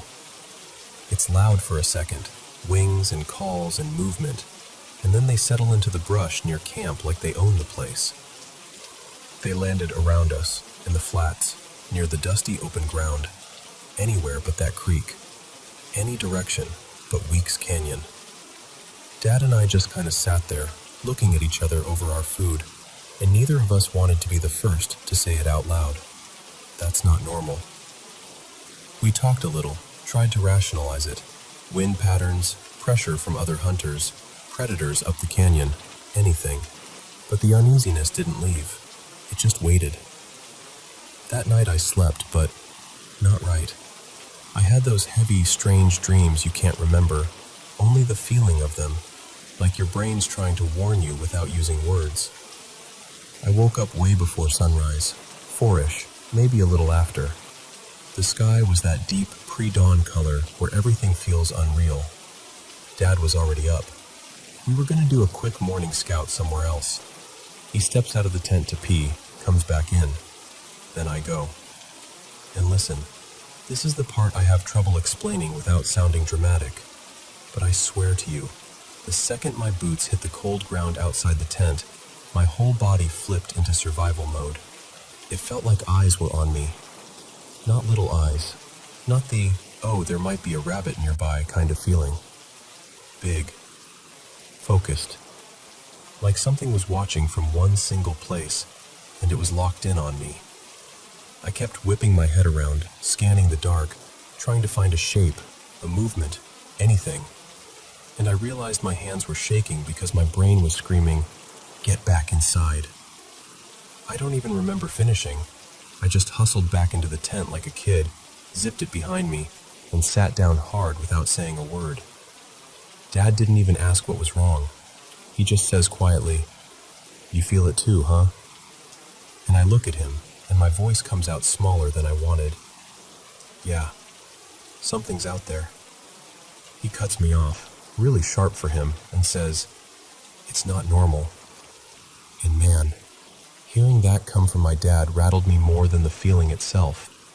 Because he's not easily spooked. He spent years in remote Nevada, hunting, exploring, working old sites, places where you learn to stay calm or you don't last. If he says something isn't normal, you listen. So we stayed in the tent until the sky started to lighten, until it felt safer just because we could see. Then we packed fast, got in the truck, and went scouting somewhere else. We didn't even argue about it. It was just decided. I've tried to explain it away ever since. Mountain lion, maybe. That's the obvious answer. They'll stalk, they'll watch, they're quiet. But I've been in tense situations before. I used to work a rough job in corrections for a while, and later I spent time overseas where you learn what real fear feels like. And this was different. This wasn't, "I'm in danger" fear. This was the kind of fear that goes straight through you, like your instincts recognize something your brain couldn't name. And it wasn't just the feeling, it was the whole puzzle. Water but no wildlife, berries rotting untouched, trails clean, birds choosing the open flats instead of the creek. Like everything with a heartbeat had silently agreed, "Don't go in there." I don't know what it was. Hey everyone, welcome back to the Paranormal M channel. Drop a comment below and let me know where you're watching from. And by the way, thank you so much for sending in your paranormal experiences. We truly appreciate all the love and support. That's why I'm always so happy to be here sharing these stories with you. Don't forget to subscribe and turn on notifications so you don't miss an upload. Thanks again. Now, let's get into tonight's paranormal stories. Good night. So, when I was a kid, my sleep was honestly a mess. I don't remember a ton from those early years, but I do remember that nights were loud in my house because of me. I'd stay awake forever, wander the hallway, mutter whole conversations in my sleep, wake up crying from nightmares, the whole package. And apparently, I scared my mom half to death more than once, because I had this habit of just appearing. Like, she'd be in the kitchen late, finishing dishes, and suddenly, there I was. A tiny 7-year-old in an oversized nightshirt, hair hanging in my face, standing perfectly still like I'd been summoned. At like 2 a.m. Which, yeah, looking back, I get why that was unsettling. But the main thing I remember is the dream. From the time I was around 5 until I was maybe 8-ish, so a solid few years, I had the same dream almost every single night. I'm not exaggerating. Not often. Not a lot. I mean, it felt like it was on a schedule. My bed sat under this big front-facing window. 1-story house, my room right at the front. I used to keep the blinds cracked because I liked seeing the moonlight spill in. It made the room feel less closed in. And in the dream, I'd wake up in my bed and immediately know something was wrong. Like my stomach would drop before I even saw anything.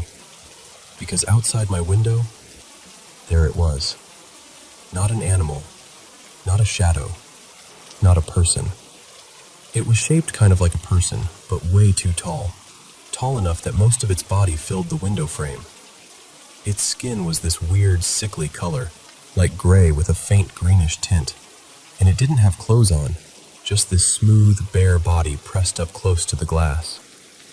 Its shoulders were nearly at the top of the window, and I could see the tops of its legs near the bottom, like it was towering right over my bed. Its hands were flattened against the window, fingers spread wide like it was bracing itself there. And then, the part that still makes my skin crawl even thinking about it, its neck wasn't normal. It stretched upward past the window frame, and then curved down, like it was looping back so its head could sit off to the side of its own body. Tilted there, almost casually, like it was posing. No hair. Huge, pale eyes that looked almost silvery in the moonlight. A tiny nose that was basically just two slits. And this smile. This unreal, too big grin that pulled tight at the cheeks like it was stretching skin that didn't really want to stretch. The teeth were long and uneven and kind of needle thin, yellowed like old bone. The thing didn't move. It didn't blink. It didn't tap the glass or rattle the window or do anything dramatic. It just stared at me. Every night, I would lie there in the dream, frozen, staring back, and I'd get that awful feeling, like if I moved or if I looked away, something would happen. And then I'd snap awake in absolute panic, heart hammering, sweaty, sometimes crying before I even knew I was awake. Here's the part that made it worse. I never told my parents. I don't even know why. I think I was afraid they'd laugh, or I'd get in trouble for being dramatic, or, honestly, I think some part of me didn't want to make it more real by saying it out loud. I tried to fix it myself. I started closing the blinds all the way before bed, but the dream didn't care. In the dream, the blinds were always open again. And then I'd actually wake up, and the blinds would be cracked the same way, like I'd never closed them at all. That detail messed with me even as a kid, because it made me feel like the dream was spilling into real life in tiny, impossible ways. Then one weekend, I stayed at my grandma's place, my Nana, her name was Marisol, and for the first night in what felt like forever, I didn't have the dream. Later that day, I finally told her about it. Not with big, dramatic details, more like I was embarrassed and trying to downplay it. But she listened in that way grandparents sometimes do, like she was taking me seriously, even if she didn't show it on her face. And then she went to this little dish on a shelf and picked up a tiny figurine, something small enough to fit in a child's palm. It was made of clay, painted in faded colors, like something handmade at a market. It wasn't fancy, just a little figure with rounded features, worn smooth at the edges like it had been handled a lot. She put it in my hand and told me, very simply, "Keep this by your bed tonight. You won't see that window visitor again." I remember the way she said it, not spooky, not theatrical, more like she was reminding me to bring a sweater. So that night, I set the figurine on the bedside table, and I never dreamed of that thing again. Not once. I still had messed up sleep after that. I still had night terrors. I still had the kind of nightmares that make you feel weird for a whole day afterward. But that specific creature, the too tall thing with the sideways head and the stretched grin, vanished like someone flipped a switch. I'm 24 now, and I still keep that little clay figurine on my nightstand. My sleep is still complicated. I'm an insomniac. I've dealt with sleep paralysis more times than I want to admit, and I've seen plenty of awful stuff in those moments. Your brain can produce some truly horrifying images when you can't move and you're stuck half dreaming. I've been prescribed different sleep meds over the years, but I never stay on them long because the side effects always end up being their own kind of nightmare. At this point, I'm weirdly good at functioning on very little sleep. Not proud of it, just used to it.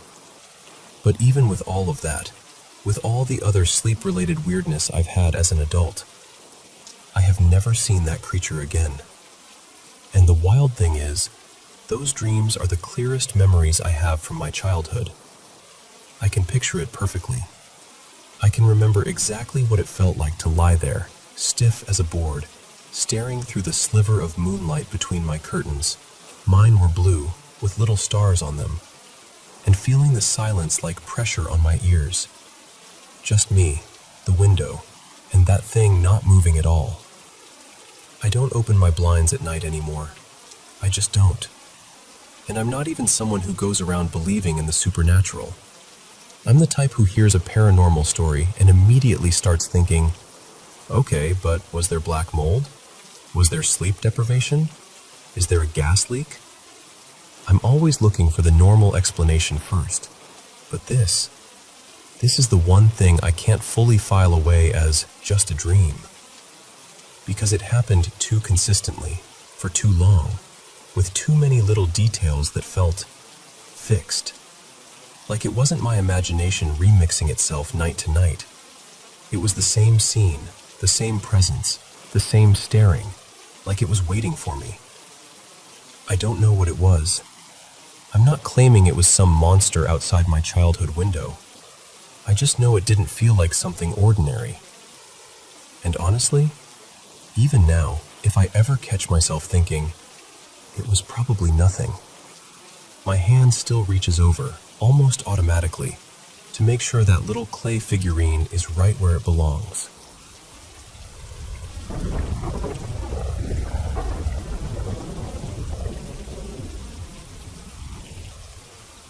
So, this happened when I was 25, just after my partner Maya and I moved into our new place.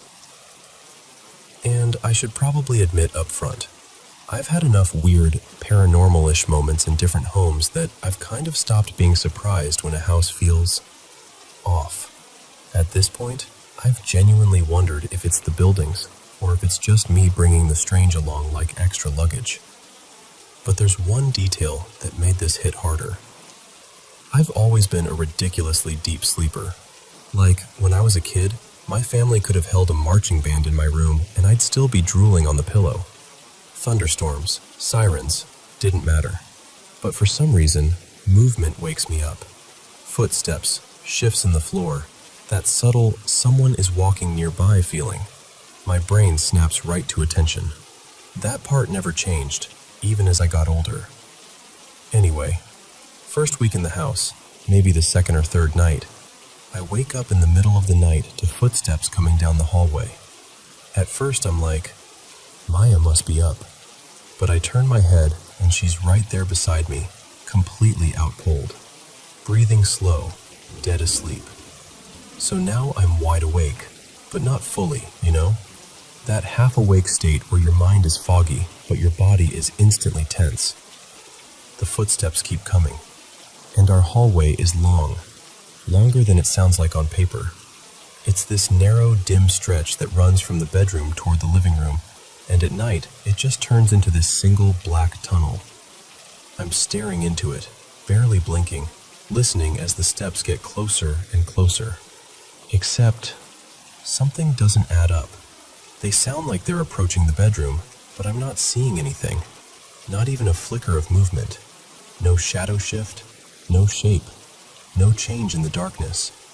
It's like the sound is advancing, but whoever, or whatever it is, isn't actually moving through space the way a normal person would. Now, a reasonable person might have grabbed their phone, turned on a light, checked the door, called out, something. Me? My exhausted brain decides the best plan is to stay perfectly still and just wait for the intruder to reveal themselves like I'm in some horror movie with no budget. So I'm frozen, staring into that hallway, listening. The footsteps get right up to the bedroom entrance. Then they stop. And I swear to you, I could feel someone standing just outside the door. Not like I heard them, like the air changed, like the darkness thickened. I'm holding my breath, ready to see a face, a silhouette, anything. And then, my absolute unit of a cat, Pudding, appears in the hallway right around where the footsteps stopped. just materializes out of the dark like he owns the place. He looks directly at me, lets out this dramatic, offended little meow, and then strolls over like it's a normal midnight visit. Jumps right onto the bed, settles in, and I'm instantly furious. Relieved, but furious. I mutter something like, "Are you kidding me?" And I pass out almost immediately. The footsteps are gone. The whole feeling is gone. Like someone hit a switch. But here's the part that still bothers me. The next morning, when I'm more awake, it hits me. I know what my cats sound like. I've heard them trot, sprint, thump, slide around corners, all of it. And even though we'd only been there a few days, I'd already heard Pudding go up and down that hallway. Those footsteps weren't him. So yeah, maybe it was just my sleep-deprived brain. Maybe the house settling. Maybe acoustics. Maybe some weird combination of everything. But in the moment, in the dark, with those footsteps walking toward me without anything actually getting closer, it didn't feel like a cat. It felt like someone coming to my bedroom door.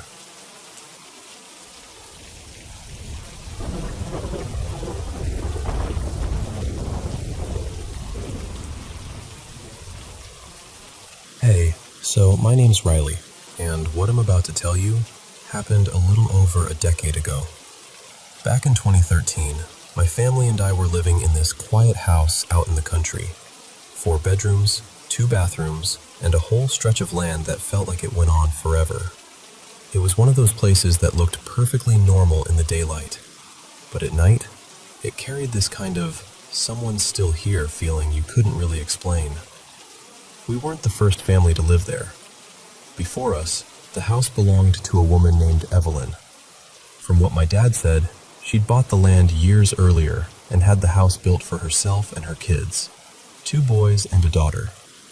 Eventually, the kids grew up and moved far away, and Evelyn stayed. And she stayed.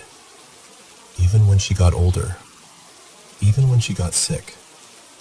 And the sad part is, hardly anyone came to check on her. She passed away in that house in 2007, in her early 80s, alone. That detail stuck with me, because once you know that, the house feels different. Okay, so here's where things started getting weird. My little brother, his name was Mason, was about 8 at the time, and he had this old iPhone 4 he treated like treasure. He played it constantly. Little games like Angry Birds, Temple Run, stuff like that. He'd sit on this worn 3-seat couch in the living room and get totally locked in. One Sunday morning, we're rushing around getting ready for church. Mason's on the couch playing, and my stepmom calls out for him to go get dressed. He sets the phone down. He swears he did. Gets up, leaves the room. And here's the thing. Nobody else went into that living room. Not even for a second. A few minutes later, he comes back out, flops onto the couch, and the phone is gone. Just gone. We all did the usual stuff. Checked the couch cushions, looked under it, behind it, even inside the couch lining like we were detectives in a crime show. We tore the room apart, then the whole house. And this wasn't a messy house either. There weren't piles of stuff. There weren't 100 hiding spots. It was clean, open, nowhere for an iPhone to vanish into. And every single person in that house swore up and down they hadn't touched it. At first, we tried to be logical. Mason's a kid. Kids misplace things. Maybe it slipped somewhere stupid.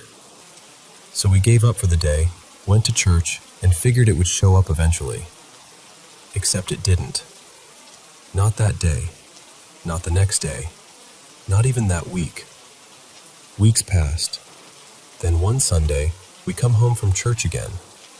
The house has been locked, like always. We unlock the front door, step inside, and there it is. The iPhone, sitting right behind the front door, on top of the little entry rug, like someone had placed it there on purpose. Not tossed, not dropped. Placed. And when we picked it up and turned it on, my stomach went cold. It was still on the same screen Mason had left it on. Same game. And the battery, this is what always freaks me out. It was at the same charge level as when it went missing. Like time hadn't moved for it at all. We all just stood there staring at it, because what do you even say? Nobody had been home. Nobody had a key besides us. There was no sign of a break-in. And even if there had been an intruder, why would they steal a kid's phone? Then quietly return it weeks later and set it down like a gift. That was the moment I started thinking about Evelyn. And honestly, that wasn't the only strange thing that happened in that house. Not long after that, I had my own little, okay, what was that moment? One night, I got in the shower. No music, no distractions. I remember setting my phone on the toilet tank, clear as day. I laid my towel and clothes on the closed toilet seat, like I always did. Showered for maybe 15 minutes. I step out, reach for my phone, and it's not on the tank. I check the counter, the floor, the trash, even peek into the sink like it somehow bounced in there. And then I lift my towel and clothes, and my phone is tucked underneath them, like someone slid it there while I was showering. And I just stood there, dripping wet, staring at it, because I know I didn't put it there. Then there was another time when my step-grandma, her name was Denise, came to visit. She wasn't forgetful, and she wasn't the type to leave a mess unless she planned to clean it later. She'd had her makeup spread out on the bathroom counter for a couple days, and that morning she was in a hurry. She did her face fast, grabbed her keys, and left to run errands. No one else was home. Everyone was at work or school. When she came back a few hours later, she went into the bathroom, and all her makeup was neatly organized and put back exactly the way it had been when she first arrived days earlier. Like the counter had been reset to day 1. She was genuinely shaken, not laughing, not confused, just unsettled. And that's the thing. None of these moments were huge on their own. No screaming shadows, no floating chairs. Just small, personal little shifts that made you feel like the house was paying attention. We had other things too. Lights that flickered when nobody touched the switch. TVs that turned on by themselves once or twice. Stuff you can explain away. Until it happens enough times that your explanations start sounding like excuses. So sometimes I wonder, was it an intruder? Or was it Evelyn? Still attached to the place she built, still watching, still doing these tiny, almost gentle things like moving objects and putting things back where they belong? I don't know. But what I do know is this. That house didn't feel mean. It didn't feel dangerous. It felt occupied. Like someone was there, not to hurt us, just to make sure the home stayed a home. And after a while, the weird stuff faded. Like maybe whoever it was decided we were fine. Like the house finally let us keep it. Or like Evelyn finally moved on.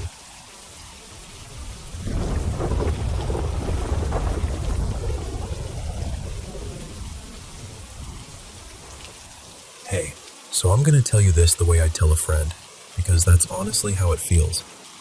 I'm 21, I'm from Brazil, and I'm sharing this here because I never really found a solid Brazilian space online where I could talk about this kind of thing without feeling weird. Also, if my English sounds a little off in places, just know I'm doing my best. So, some context.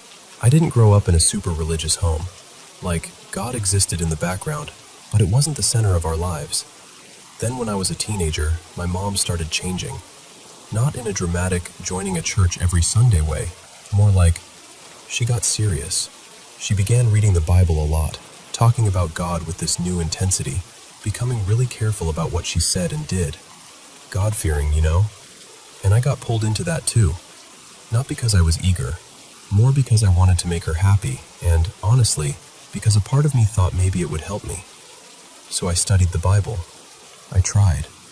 I really tried. But the twist is, the more I studied, the more I felt myself slipping out of belief. It wasn't some rebellious phase. It was like my brain kept clicking into place in a way I didn't expect, and eventually I had to admit it. I didn't believe anymore. I called myself an atheist, but it wasn't peaceful at first. It was messy inside. I remember laying in bed and thinking, okay, God, if you're there, just give me something. One sign, anything.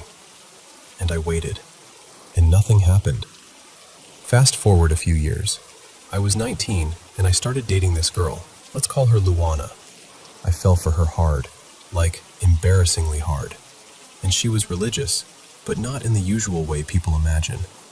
She practiced Umbanda, and if you've never heard of it, think of something in the same universe as Spiritism, except with rituals, with a terreiro, with spirits working through mediums. At first I was just curious, and if I'm being real, I also wanted to feel close to her world, because she talked about it with so much certainty. So I asked if I could go with her to a jira, the ritual gathering. I went, and I wasn't prepared for how it would feel, because the second I was there, it was like my whole body recognized something before my mind could explain it. I felt calm in a way I almost never feel. I had chills, like a current running up my spine. I remember thinking, this is going to sound dramatic, but I feel like I'm home. Now, me and Luana didn't last. And looking back, yeah, it had that love bombing pattern. Intense, fast, overwhelming, then suddenly confusing and painful. The relationship ended, but the religion stayed. And the deeper I got into it, the more things started happening around me, inside me. I found out I'm a medium. I started picking up presences, hearing things in that not quite a voice way, feeling energies shift. I began what people call spiritual development, and it changed how I see everything. And that's where the real story starts. One morning, my mom went out with my little brother, let's call him Rafa, and the house got quiet. I wasn't in the mood to do anything, so I decided to go back to sleep. I'm half asleep, facing the door, when I feel it. A presence. Not like a regular, someone walked into the room feeling.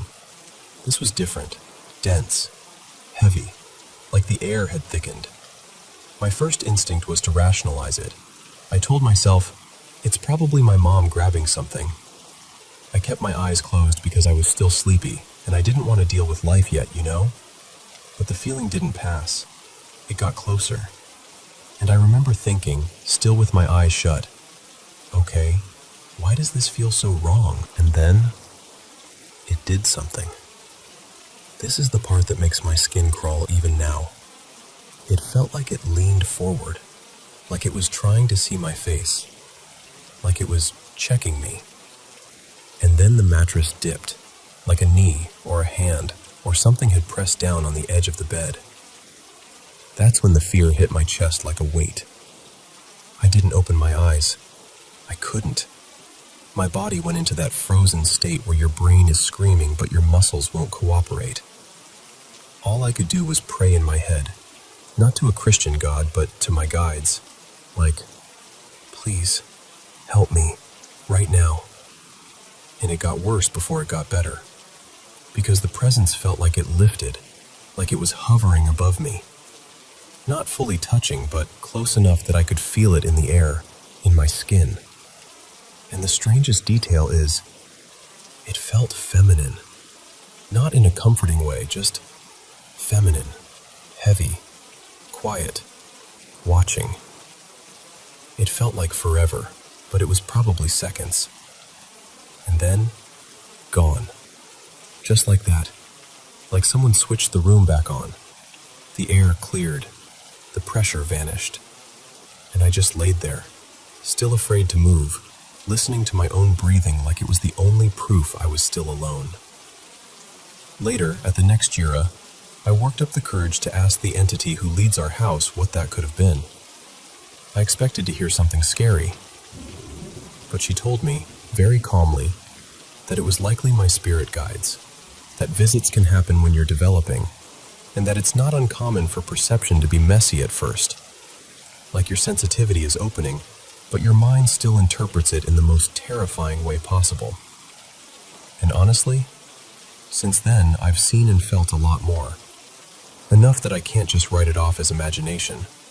Also, my current girlfriend, Marina, is a medium too, and she picks up on things independently of me. So when stuff happens and we both notice the same shift, it's kind of hard to tell myself I'm making it up. So yeah, that morning still freaks me out to remember, but it also feels like the moment my spiritual life stopped being an idea and became something very, very real. And no, I'm not losing it. I mean, unless we both are. But then at least we're losing it together, right?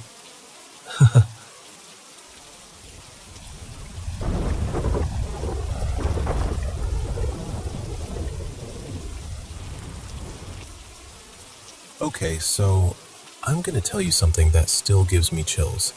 And I swear I'm not the type to jump at every little sound. I'm Maya. I'm 24 now, and I've worked at this place for a little over a year and a half. Almost 2 years. It's one of those jobs where the building is basically its own world at night. Quiet, fluorescent lights, long hallways, and you're working the graveyard shift. Like 10 p.m. to 6 a.m. kind of hours.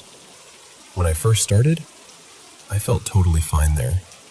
Honestly, it felt safe. Normal. Nothing creepy. No weird vibes. Just work. And then one night, it was just me and my coworker Jules in the whole building.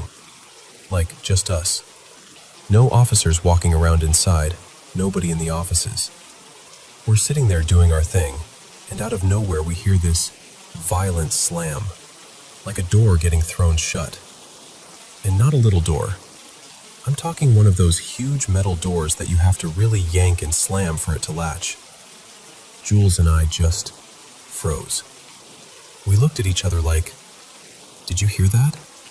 Because there's no way we both imagined the same exact sound. We tried to be logical. We're like, okay, maybe an officer went back there. But the cameras in that section had been acting up, of course. So we rushed to the window we used to see down the hallway and we just watch. Nothing. No footsteps. No person walking out. No door opening again. No one. And we did that thing people always do, where you pretend you're fine and laugh it off. But we were not fine. We stayed in the same room together the rest of the night until closer to shift change, when other people finally started coming back around. After that, I was like, okay, weird, but whatever. Months go by, and one night I have to go grab something from the evidence room. Now, that room is already a little unsettling because it's dim.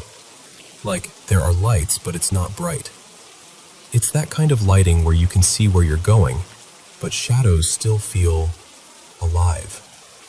I'm in there, doing my job, and I notice this glass display on the wall with all these old case photos and paperwork and stuff. And I'm nosy. I'll admit it. Curiosity absolutely got me.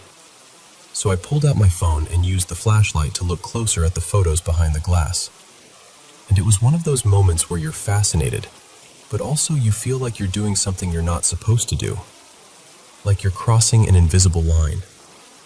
I grabbed what I needed and left. Then later, I went back to return the items, and I don't know how to explain it except the second I got near that door, my body was like, no. My stomach dropped, my chest felt tight, and this anxiety hit me out of nowhere, like the room was warning me, like something inside it was aware I was coming back. Nothing happened. No sound, no movement, just that feeling. After that, things started happening in little pieces like breadcrumbs. Sometimes I'd hear voices in offices I knew were empty, muffled talking, like someone was having a conversation behind a closed door. I'd look, walk closer, and it would stop. And then there were the hallway moments. I'd catch a glimpse of what looked like a coworker, like a dark shape moving across the hall, someone turning a corner. And the second I looked directly, there would be nobody. It happened more than once, too. Enough times that it stopped feeling like my eyes playing tricks on me. But the worst night, the night that basically sealed it for me, started normal. My shift had just begun. I'm settling in, getting my stuff set up, and suddenly my coworker Ramon goes, "Who the hell is that?" And another coworker, Tess, goes, close the door right now." And I'm like, "What are you talking about?" And I'm thinking, okay, if there's a random person in here, that's not haunted, that's dangerous. So I'm like, then go check. Ramon's an officer. He's armed, he's trained, and he just doesn't move. He goes, super calm. If she needs help, she can call over the radio. Like, what? And apparently there was another person already in that room they saw her go into. So Ramon's logic was basically, if it's real and it's an emergency, we'll hear about it. Everyone kind of drifted away. The previous shift left, and eventually it's late night quiet again. Just me and a couple other people who come and go for calls. Then it hits around 3 a.m., and my head is pounding. The lights feel too bright, so I switch some of them off to settle the headache, sit back down, and try to focus. That's when I hear the main entrance. Not like a faint sound, like the distinct noise that door makes. Heavy, unmistakable. My eyes snap to the monitor, the camera feed that shows the lobby. No one. No one in the lobby. No one walking in. No one heading to the restroom. Nothing. I wait because, logically, if someone came in, they'd show up somewhere. I'd see them. I'd hear the bathroom, a door, footsteps, anything. Nothing. And then I hear it again. Another slam, deeper in the building, behind my area. Again, big metal door. The kind you can't accidentally close. The kind that doesn't just drift shut because the AC kicked on. And the part that really got me? The coworker who usually works back there had left earlier. All the officers were out on a call. I was basically alone in that section of the building. I tried to act normal. I stared at my phone, looked at the computer, told myself I was fine. But I could not shake the feeling that someone was behind me. Not just, I'm scared, behind me. Like, that instinctual animal feeling of being watched. Like you're prey and you don't know why you suddenly know it. So I finally stand up, turn more lights on, and I walk toward the kitchen area. And I see 2 cabinets, wide open. Like someone had just gone in there. Both doors pulled open. My stomach dropped so hard I felt sick. I rushed back to my desk because my brain was like, if I sit down and pretend it's normal, it'll stop. Like it was a storm and I could wait it out. I'm sitting there, staring at the monitors again, trying to breathe. And then I felt it. Right behind my ear, like someone gently tugged my hair. Not a yank, just a light pull, like fingers catching a strand. I froze so hard I swear I forgot how to blink. And I heard something too. This sound that chair behind me makes when someone sits down and slowly turns. It's not loud, it's just specific. Like the wall gives this little crunching creak when weight shifts and the chair rotates. And it sounded exactly like someone sitting back there, turning slowly, facing me. I didn't turn around. I didn't move. I just sat there, staring at the screens, trying not to cry, trying not to convince myself I was losing it. When I finally built up the nerve to go back to the kitchen, because my shift was almost over and I couldn't leave those cabinets open, I walked over there with my heart in my throat.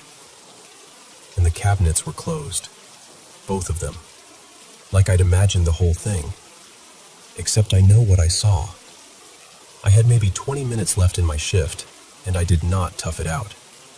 I asked an officer to stand with me, literally in the doorway, until it was time for me to leave. I took the next week off after that. And I'll tell you something weird. When I came back, it was quieter. Like whatever it was had said what it wanted to say. Or maybe I just desperately needed the break and my brain was running on fumes. But even now, every once in a while, in certain parts of the building, I still get that feeling. Like I'm being watched. That place is haunted. And I swear, the night shift knows my name.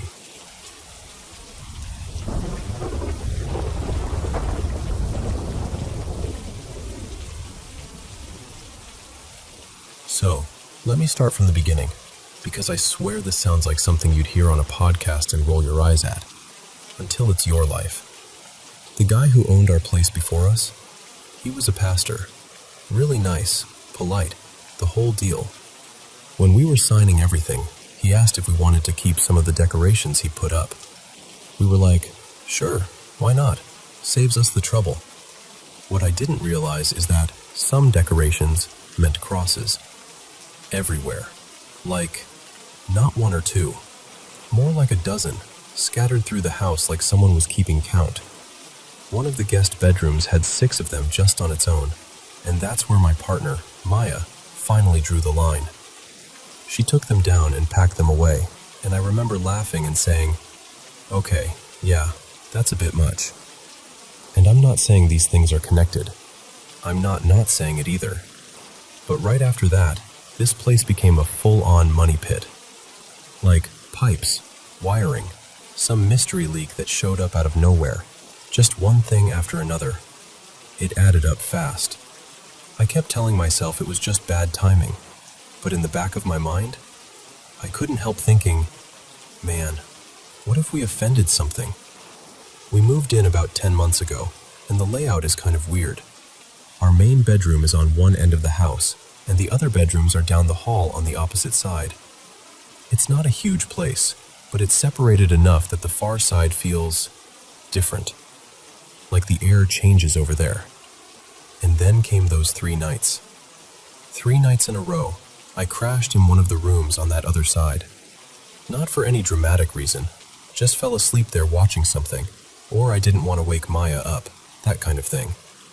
But each night, it happened. I'd be half asleep, and suddenly there'd be this high ringing in my ears, like the world narrowed down to that sound. Then everything would feel heavy, like someone poured wet cement into the air. I tried to talk once, tried to call out to Maya, and I couldn't. Not even a little. My chest wouldn't work right. It wasn't like a nightmare where you feel stuck. This felt physical, like I literally couldn't pull air in. And the worst part was this pressure around my throat, like being held down. I remember thinking, this is it. This is how it ends. In my own house, in a spare bedroom, over something I can't even explain. The first 2 times, I stayed put afterward. I know how that sounds, but I was stubborn. I wanted it, whatever it was, to know I wasn't scared. Like, nice try, I'm not leaving. By the 3rd night, though, I'll be honest, I bailed. As soon as I could move again, I grabbed my pillow and went straight back to our bedroom like a kid running to their parents' room. After that, I kind of tested it. I'd step into those rooms during the day, hang out for a bit, wait for that heavy feeling. And nothing happened. Not like those nights. Which almost made it worse because it was like it could choose when to show itself. And then there was this moment, broad daylight, when I walked in from outside and the whole house just felt wrong. I don't know how else to say it. The temperature felt off, like the air had teeth. Every hair on my arm stood straight up, and I froze in the entryway with my keys still in my hand, staring at nothing. I remember whispering out loud, okay, I'm just gonna go to the kitchen, like I was trying not to startle the house. A couple weeks later, we had Maya's cousin Ethan and his wife Rena come stay the night. We didn't even tell them much, didn't want to influence them, you know? I figured if we kept it casual, we'd get a real read on whether this was all in our heads. They slept on that far side of the house. Ethan told us he woke up and heard someone say, really clearly, "Hi there," like it was right near the bed.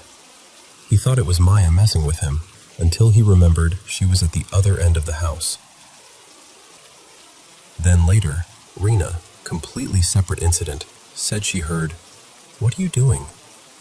Not angry, not sweet, just present, like someone noticing her. They were both pale when they told us. No joking tone, no ha-ha spooky. Just that look people get when they've walked into something they can't explain. And then, this is the part that really got me. Maya admitted she'd had her own moment. She didn't want to tell me at first because she knew I was already freaked out. But she told me she woke up one night and felt that same pressure and that same thick, heavy air, like the room was crowded even though it was empty. So now I'm sitting here like, okay, it's not just me. It's not stress. It's not some weird sleep thing I'm inventing.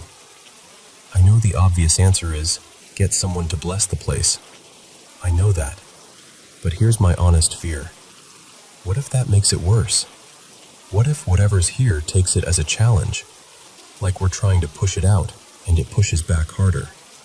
So right now, I'm doing this cautious, careful thing, keeping the lights on when I need to, not provoking anything, trying to act normal. But I'm also planning to put up cameras around the house. Not because I want proof for the internet or anything, just because I want to know what's happening when we're not looking. And yeah, you can call me crazy. I've called myself crazy, but I've never experienced anything like this before. Not once. And the weirdest part? It doesn't feel like a horror movie. It feels like something is living here with us, and it's letting us know it noticed we moved in.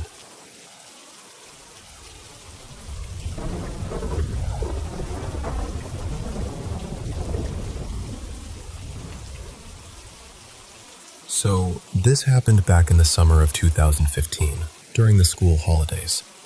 I was about 15, still at that age where you feel brave just because you're out with your friends, you know? Me and my mate Riley basically lived outside that summer. Our usual meeting spot was this little local church near our neighborhood. Nothing fancy, but it had this big open car park and these wide steps out front, so it was perfect. You could sit around, mess about, talk rubbish, just be kids with nowhere else we needed to be. Riley slept over at my place the night before, and the next morning we decided to see who was out. We used my mom's old landline, the kind that always had a weird dial tone, and we rang a couple of our friends. Jade answers, all casual, and she goes, "Yeah, we're already out. We're at the church." So me and Riley are like, "All right, we're coming now." It's only about a 10-minute walk from my house. We head out, cut off the main road, and take this gravel path that leads straight to the church. I remember the sound of our shoes crunching on the stones, and the heat sitting heavy in the air like it does in summer. We get there, and it's empty. Like, proper empty. No cars, no people, no voices. The church doors are shut, the lights are off, and the whole place has that closed feeling, like it's not meant to be touched. Riley and I just stand there, looking at each other like, did we walk to the wrong universe or something? We check everywhere anyway. Car park, steps, around the side. Nothing. Not even a stray dog or someone walking by. So, being curious idiots, I walk up to one of the windows, cut my hands around my eyes, and try to peek inside. It's dark, quiet, still. And at that point, we're annoyed more than scared, because we're thinking our friends are messing with us. So we're like, fine, we'll go back and call again. But here's the thing. Just as we're about to turn around and head back down the gravel path, we hear it. Behind the church, somewhere out of sight, this voice rises up. A woman's voice, clear and soft and honestly beautiful. Not like someone shouting, more like this long, melodic sound, almost like singing, but not a song I recognized. It felt weirdly close and loud, like it was meant to be heard. Riley and I froze, like our bodies made the decision before our brains did. We just stared at each other, wide-eyed. And then, no discussion, no, should we run? We ran. Full sprint down that gravel path like something was chasing us. Like, really chasing us. We get back to my mom's house, both out of breath, and we grab the landline again. I call Jade back and I'm like, "Where were you? We just went to the church. There was nobody there." And she goes, "What do you mean? We're still here. We haven't moved. We haven't seen you." That made my stomach drop, because it wasn't just that the church was empty. It was that they were insisting they'd been there the whole time. So we tell them, "Stay there. Don't go anywhere." And me and Riley practically race back. And when we reach the church the second time, it's like we've stepped into a different day. There are cars filling up the car park. The lights are on. The doors are open. There's an event happening. People laughing, talking, moving in and out. You can hear that busy, echoey church noise, like chairs scraping and someone calling out to someone else. Me and Riley just slow to a walk, completely stunned, trying to make our brains catch up. We find our friends on the steps like nothing ever happened. And I remember blurting out, "How long has the church been open?" "Since the morning." Riley and I didn't even know what to say after that, because it wasn't like we'd imagined it. We'd both seen the same empty church, the same dark windows, the same silent car park, and we'd both heard that voice. And the creepiest part is, we still talk about it sometimes. I'm 26 now and I still speak to Riley, and every once in a while one of us will bring it up like, "Do you remember that day?" And we'll sit there, trying to explain it, and we never can. We just know what we saw, and we know what we heard.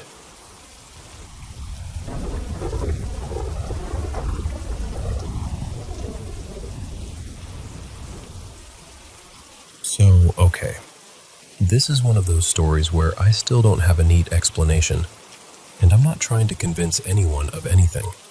I just want to tell you what happened, exactly how it felt in the moment. This was a few months back, honestly, somewhere between like 2 and 5 months ago.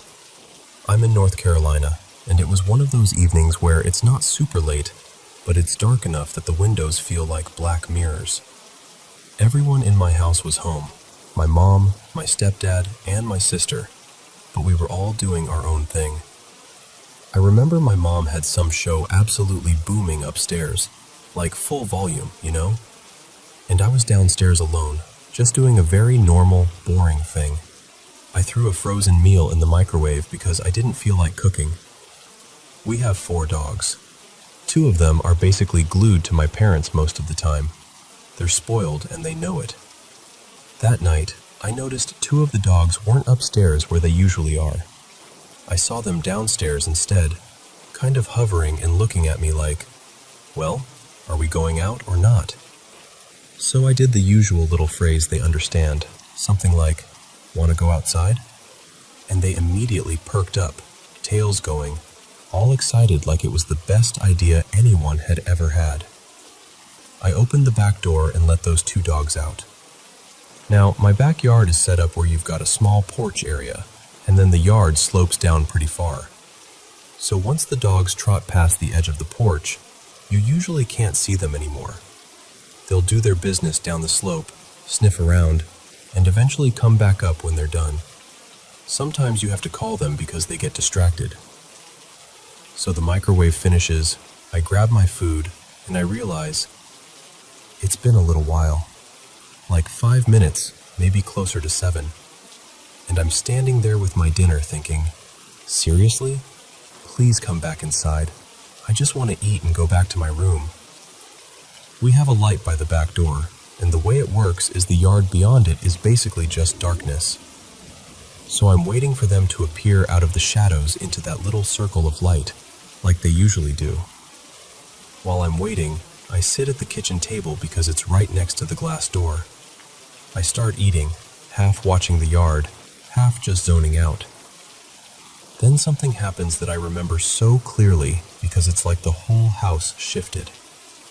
Upstairs, the loud show suddenly stops, like someone paused it. Total quiet.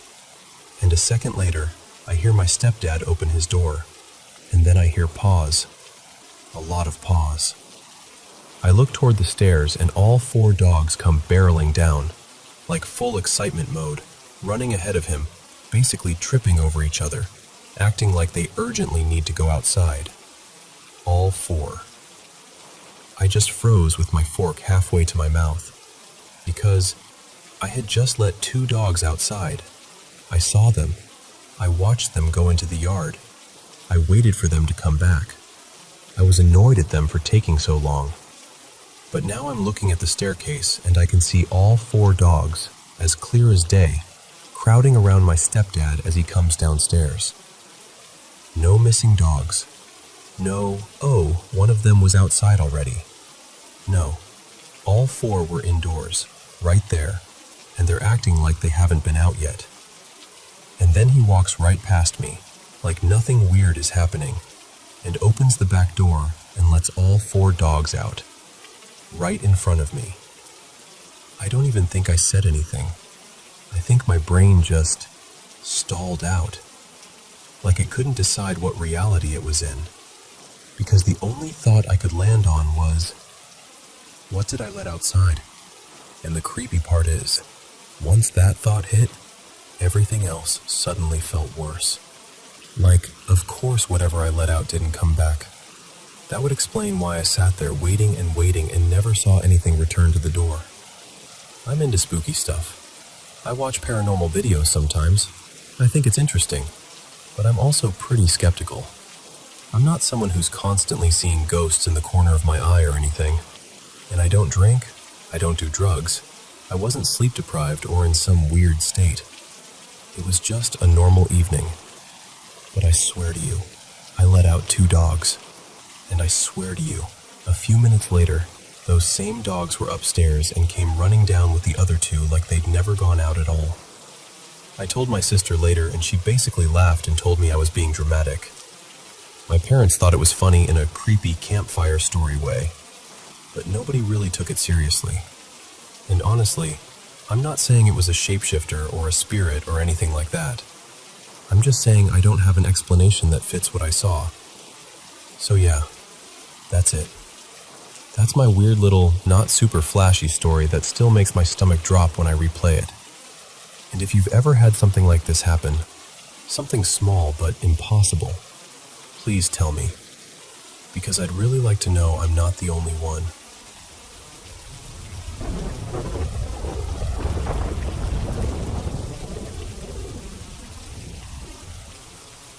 So this happened a couple nights ago, and I still feel kind of stupid saying it out loud, but I can't shake it. Me and my partner, Maya, were staying at my aunt and uncle's place for the weekend, just helping out while they were away, watching their 2 dogs. We brought our own dog too, so the house felt like this little temporary zoo. Their place is tucked way back off the road, surrounded by trees, the kind of quiet where you can hear your own thoughts a little too clearly. And it has so many windows, like an unreasonable amount. At night, it feels like the house is made of glass. It was late, maybe around 1 a.m., and I stepped outside to let the dogs out into the yard. I remember thinking everything felt normal. Cold air, porch light buzzing, dogs doing their little business. And then all 3 of them just stopped. Not in a playful way, not in a, "What's that?" curious way. They went dead still, like someone hit pause. No sniffing, no wandering, no barking. Just staring into the trees like they were watching something move between the trunks. I turned to look, expecting maybe a deer or a raccoon or whatever, but I didn't see anything. Just darkness and branches shifting in the wind. But when I turned back toward the house, I caught something in the reflection of the porch light on the kitchen window. And it wasn't me. There was a shape behind the glass.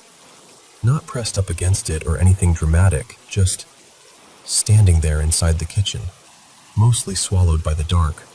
like it had been there the whole time, like it had been watching me from the other side. I swear my stomach dropped. I rushed inside so fast I almost tripped over the dogs, heart hammering like I'd run a mile. The kitchen was empty, but every cabinet door was open. Every single one. Top cabinets, bottom cabinets, just hanging open like someone had gone through them in a hurry. And the weirdest part was, I hadn't heard anything. No banging, no swinging doors, no clatter. Just open. Like the house had done it quietly on purpose. Maya came down the stairs half asleep, asking what was going on, and I, like an idiot, said something about maybe seeing an animal outside. A raccoon, a cat, whatever. I could tell she didn't fully buy it, but she didn't argue either. She just looked past me into the dark kitchen for a second, then went back upstairs. After that, I couldn't sleep. I just lay there listening to the house settle and creak the way old houses do, trying to tell myself it was nothing. Then, sometime around 3:20 a.m., all the dogs sat up at the exact same time. Not barking, not whining, just sitting upright, stiff, eyes locked on the hallway like they were waiting for something to appear. And then I heard it. One slow floorboard creak, right outside the guest room door. And here's the detail that makes my skin prickle. Earlier that night, I dropped a towel in that hallway. It was still damp because I'd used it to wipe the dog's paws. I didn't move. I barely breathed. I just listened, staring at the dark like my eyes could force something to reveal itself. Morning comes, finally. Light filling the house, birds outside, all of it pretending everything was fine. I went to the hallway and checked. The towel was folded, like neatly folded. Still damp too, so it hadn't been replaced. It was the same towel. And the fold was specific. My aunt has this weird way of folding towels, like a tidy triple fold that looks almost too perfect. And that's exactly what it looked like. Except she wasn't home, and Maya, she started leaving the hallway light on that night. She didn't explain it. I didn't ask. It just felt like something had been in the house. Or still was. And I wasn't even going to tell anyone this, honestly. I hate being that person. But I'm typing this right now because something else happened literally a few minutes ago. I heard the same creak again. Same spot. Same slow, deliberate sound outside the guest room. So I got up and checked. The towel wasn't folded anymore. It was laid out flat, like someone had smoothed it down with both hands, completely spread out across the floor, soaking wet. And beside it, right next to the edge, there were two wet footprints. Bare feet, just standing there like whoever made them had paused for a second, and then stepped away into the hallway.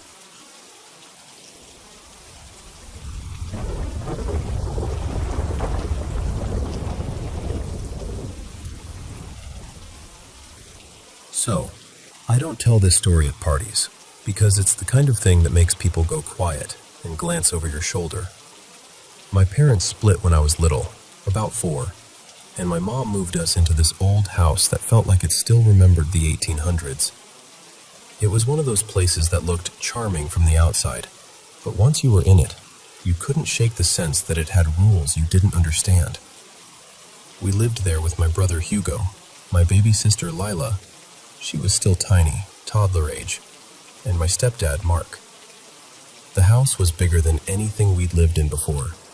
2 floors, creaky stairs, long hallways that swallowed sound. Upstairs, right at the top of the stairs, there was a room to the right, then another room further down, then a little stretch with the bathroom, and past that, this narrow hallway that led to one bedroom that felt separate from everything, like it was tucked away on purpose. And every bedroom had this massive wardrobe, old, heavy wood, the kind that smells like dust and varnish. My mom said they'd come with the house, bought from someone a little odd, which is her polite way of saying there was a story there and she didn't want to tell it.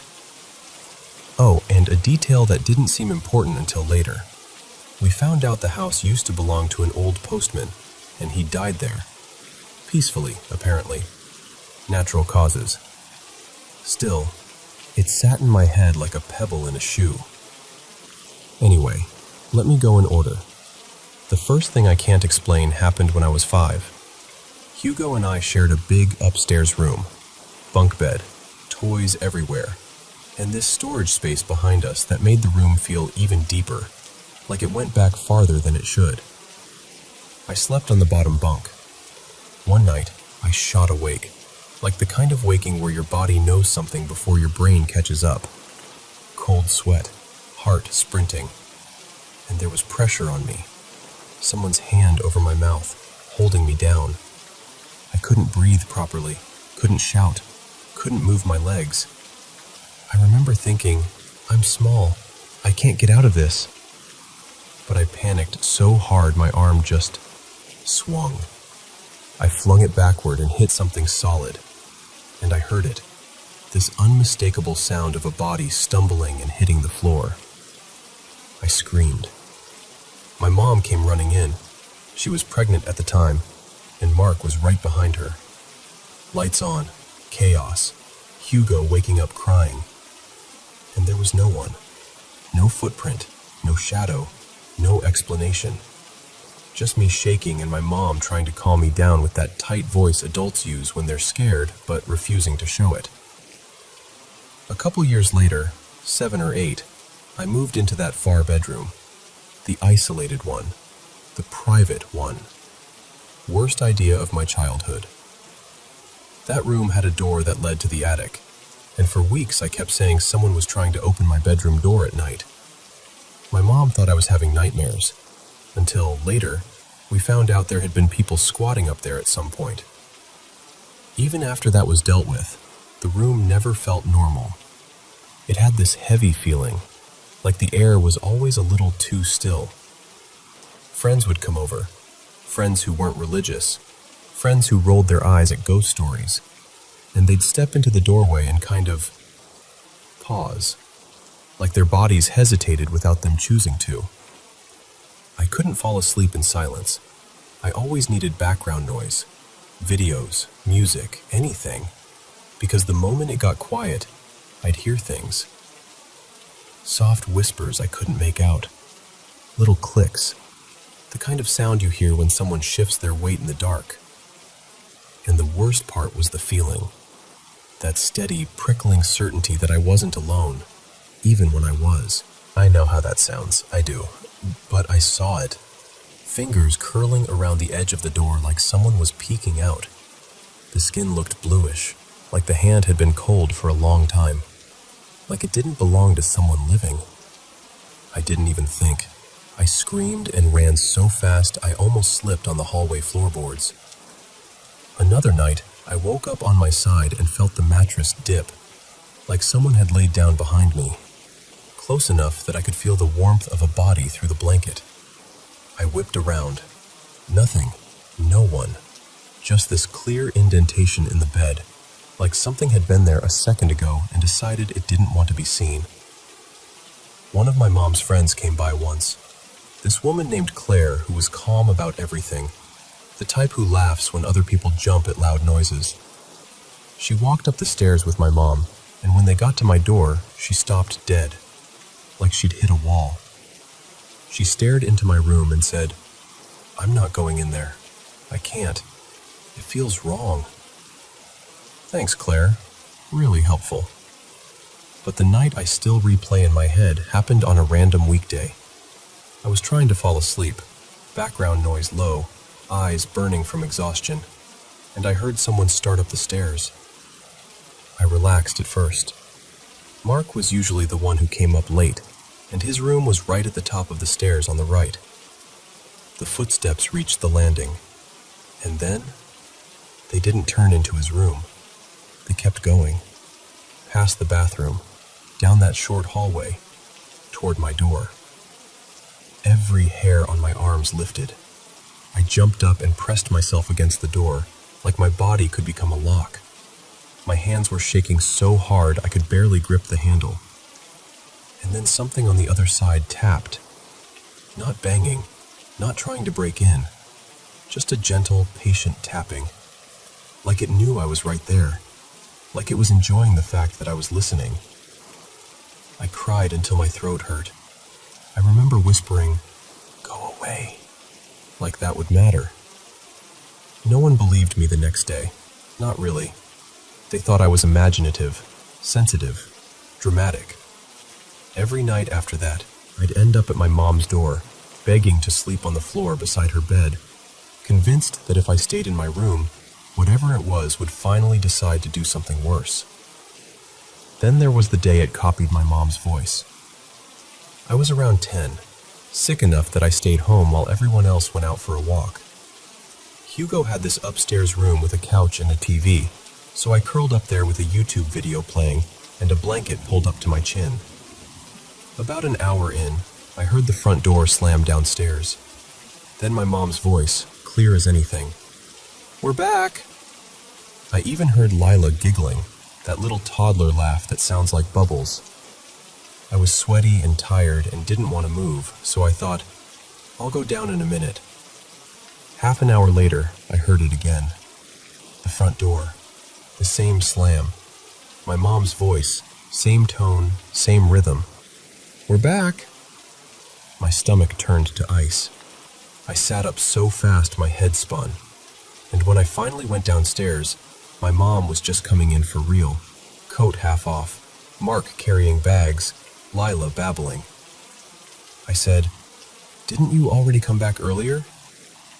She stared at me, confused, and went, "No, we just got home. Are you okay?"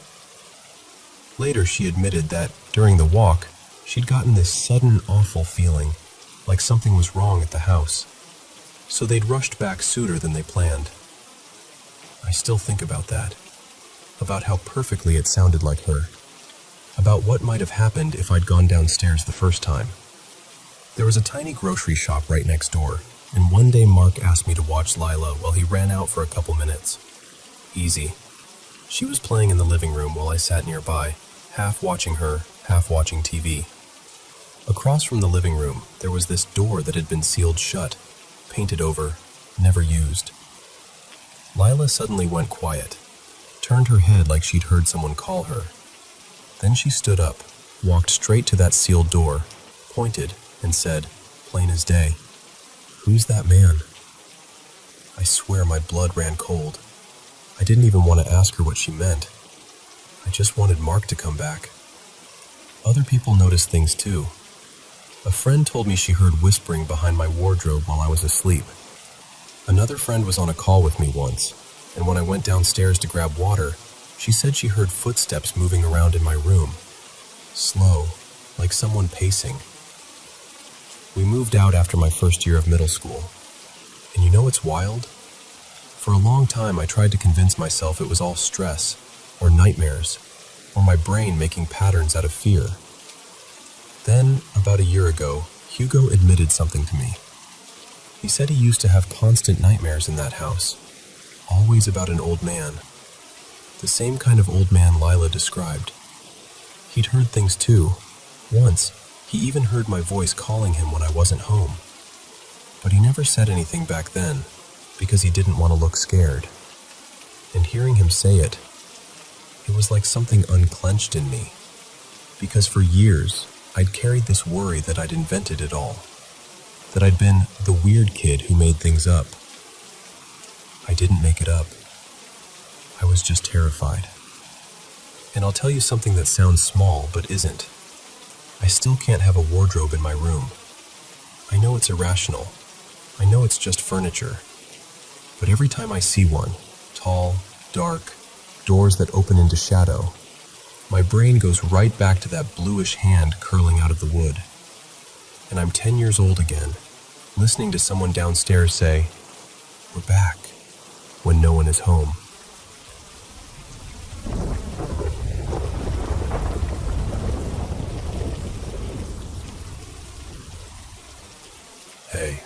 So I've been sitting on this for a while, and I still don't really know what to make of it. I'm sharing it the way it was told to me, because if someone out there has dealt with anything like this, or knows how to make it stop, I'd honestly love to hear from you. This isn't even my story, technically. It's my friend's. She's 16, and I'll call her Riley.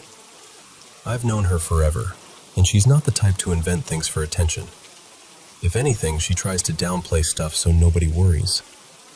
Riley lives maybe 15 minutes from me, in a pretty normal, busy neighborhood. Schools nearby, families, traffic, the whole thing. Nothing about the area screams creepy. Her grandpa actually built their house himself, which always felt kind of sweet to me. It's been in the family a long time. A couple family members have passed away in the house over the years, but nothing suspicious. Just normal, sad life kind of stuff. The first weird thing was her dog. And I know how that sounds, but listen, this dog is ridiculously gentle. Like, not an aggressive bone in her body. Riley swears she'd never heard her growl at anyone or anything before. But one night, this was around late December 2024, during winter break, her dog started growling at the end of Riley's bed, just staring at the foot of the bed like something was standing there. Low, steady growl. Not playful, not protective, more like warning. Riley kind of brushed it off. She was like, okay, maybe she heard a noise, and tried to move on. Then months later, around spring break, it started again, only more often. I was actually on the phone with her one of those times. Her parents were out, and it was just her and her older brother in the house. Mid-conversation, the dog starts growling again. Riley's trying to laugh it off, but I could hear it in her voice. She was unsettled. After that, the dog got stuck on the bathroom. For a few days straight, the dog would walk up to the bathroom doorway and just freeze. She wouldn't step inside. She would just stare into it and growl, like the room had something in it she didn't want to cross. Riley even tried calling her in with treats. Nothing. The dog wouldn't do it. And then Riley had this dream. She described it like it wasn't a normal dream at all, like it had weight, like her body remembered it afterward. In the dream, her mom was standing near the bathroom, talking to someone Riley couldn't see at first, like she was having a calm conversation with a person who didn't belong there. Then her mom called Riley over, like it was totally normal. When Riley got closer, she saw a woman standing just outside the bathroom. Average height, simple white dress, nothing fancy, just plain. Her hair was shoulder length but hacked up, uneven, like someone had cut it in a hurry or in anger. The woman was facing the bathroom, not inside it, but right beside the door. Riley tried to speak to her. No answer. She kept trying, louder, more desperate, and the woman didn't react. Riley couldn't see her face either. It was like the dream refused to show her. Even when the woman shifted, it stayed hidden, like a blur or a shadow where her features should have been. Then the woman reached out and put a hand on Riley's shoulder. When she woke up, there was nothing there. No injury. Just that gross, lingering feeling like, why do I still feel this? For a while after that, things calmed down. Not totally, but enough that Riley was trying to convince herself it was all stress or coincidence. And then came the thing she still can't explain. This happened one afternoon when she was sitting on the couch. The dog starts growling again, same as always, but this time she's staring down the hallway, like laser-focused, hackles up, the kind of stare that makes your stomach drop because you realize the animal is reacting to something you can't see. Riley stood up and leaned into the hallway to look. Nothing. Just the normal dim light and doors. But then she noticed something behind her bedroom door, like the door was slightly open and something was peeking from the gap. She described the face in a way that still makes my skin crawl. Not like a normal face at all. More like stretched and rounded, kind of squashed, like the shape of a gourd. No expression, just staring. And Riley said the worst part wasn't even the face. It was that she couldn't move. Like her body forgot how. Like she was stuck standing there, staring back, heart pounding, trying to force her legs to work, and they just wouldn't. And then she blinked, and it was gone. No sound, no footsteps, no door moving, just gone, like it had never been there. She didn't tell her parents right away. She didn't want to sound dramatic. And honestly, I don't think she wanted it to become real by saying it out loud. But after that, little things started stacking up again, especially once summer hit. Her dad started mentioning that he'd hear someone calling from another room, like Riley's voice, faintly. Like she'd be upstairs and he'd hear, "Dad?" from the hallway. But Riley wouldn't be there. Sometimes she'd be sitting right next to him when he heard it. And then there was the whisper. Riley told me she was about to walk past the bathroom, and someone whispered right into her ear, clear as day, "Hey." She thought it was her dad messing with her, like he was behind her trying to scare her. But when she turned, the lights were off, and both her parents were asleep in their room. Her brother basically lives in the basement and never comes up unless he has to, so it wasn't him either. After that, the dog refused to go down the hallway at all. Like, full stop. She'd plant her feet and pull back, like the hallway was a boundary line. And she stopped sleeping in Riley's room too, even though she used to love curling up there. So yeah, that's where things are at. And here's the one extra detail that makes it even harder to shrug off. Apparently the neighbors who lived next door years ago were into ritual stuff. Like, not candles and vibes, but actual rituals. That's what Riley's family heard, at least. I don't know what was true and what was rumor, but it's the only reason we can even grasp at right now. We're trying not to spiral. We keep telling ourselves we might be overthinking it, that it could be stress, dreams, old house noises, the dog reacting to something normal. But it doesn't feel normal. So if anyone's been through something like this, or knows what it means when a dog refuses a hallway and a bathroom feels like a dead zone, I'm listening. Because right now we're stuck between this is nothing and this is something. And that space is honestly the creepiest part.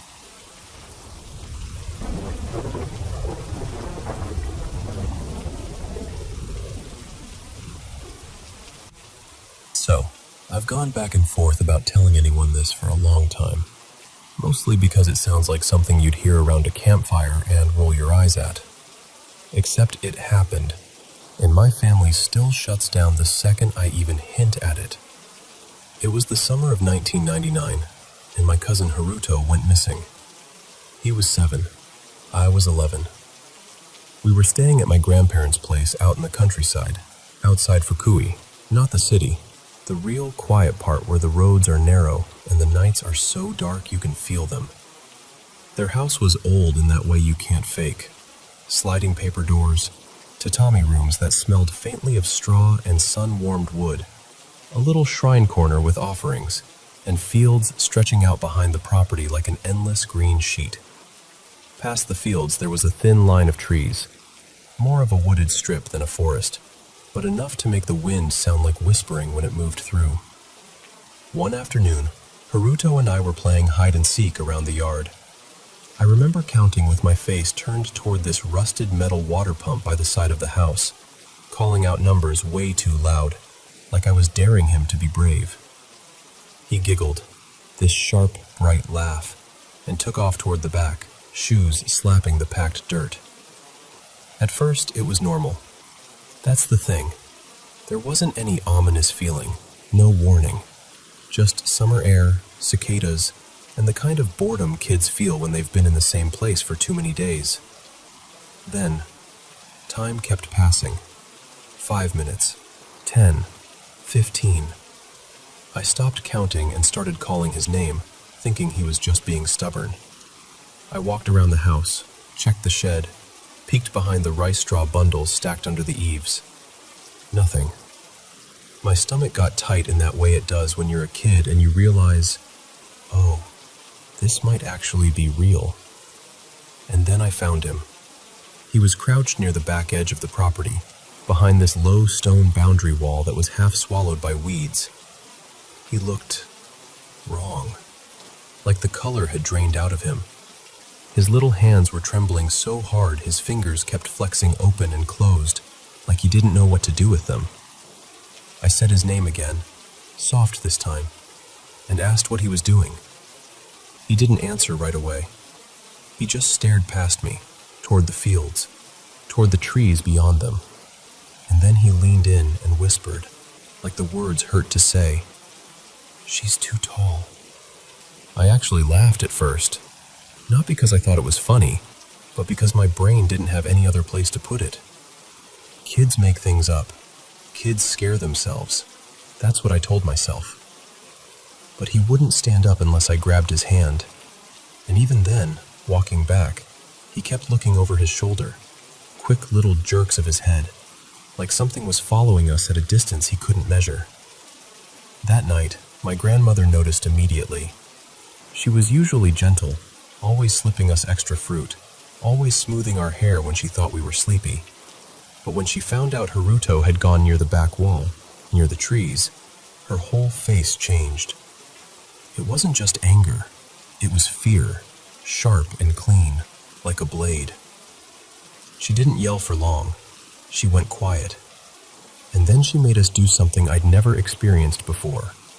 She filled the bath with hot water and poured in a thick handful of salt until it clouded and stung my nose. She made us soak, even when we complained. After that, she took out these paper charms, talismans, with dark ink and little brush marks, and she started sticking them around the room. On the door frame, on the window edges, even tucked into the corner where the ceiling met the wall, like she was patching holes you couldn't see. I asked her what was happening. She didn't explain. She only said a name, quiet, like saying it too loudly might invite it closer. Hachishaku-sama. I didn't understand it then. I do now. That night, I woke up because I heard Haruto making this small, broken sound, half sob, half breath. I sat up, still tangled in the futon, and saw him standing by the window. Just standing there, stiff as a doll.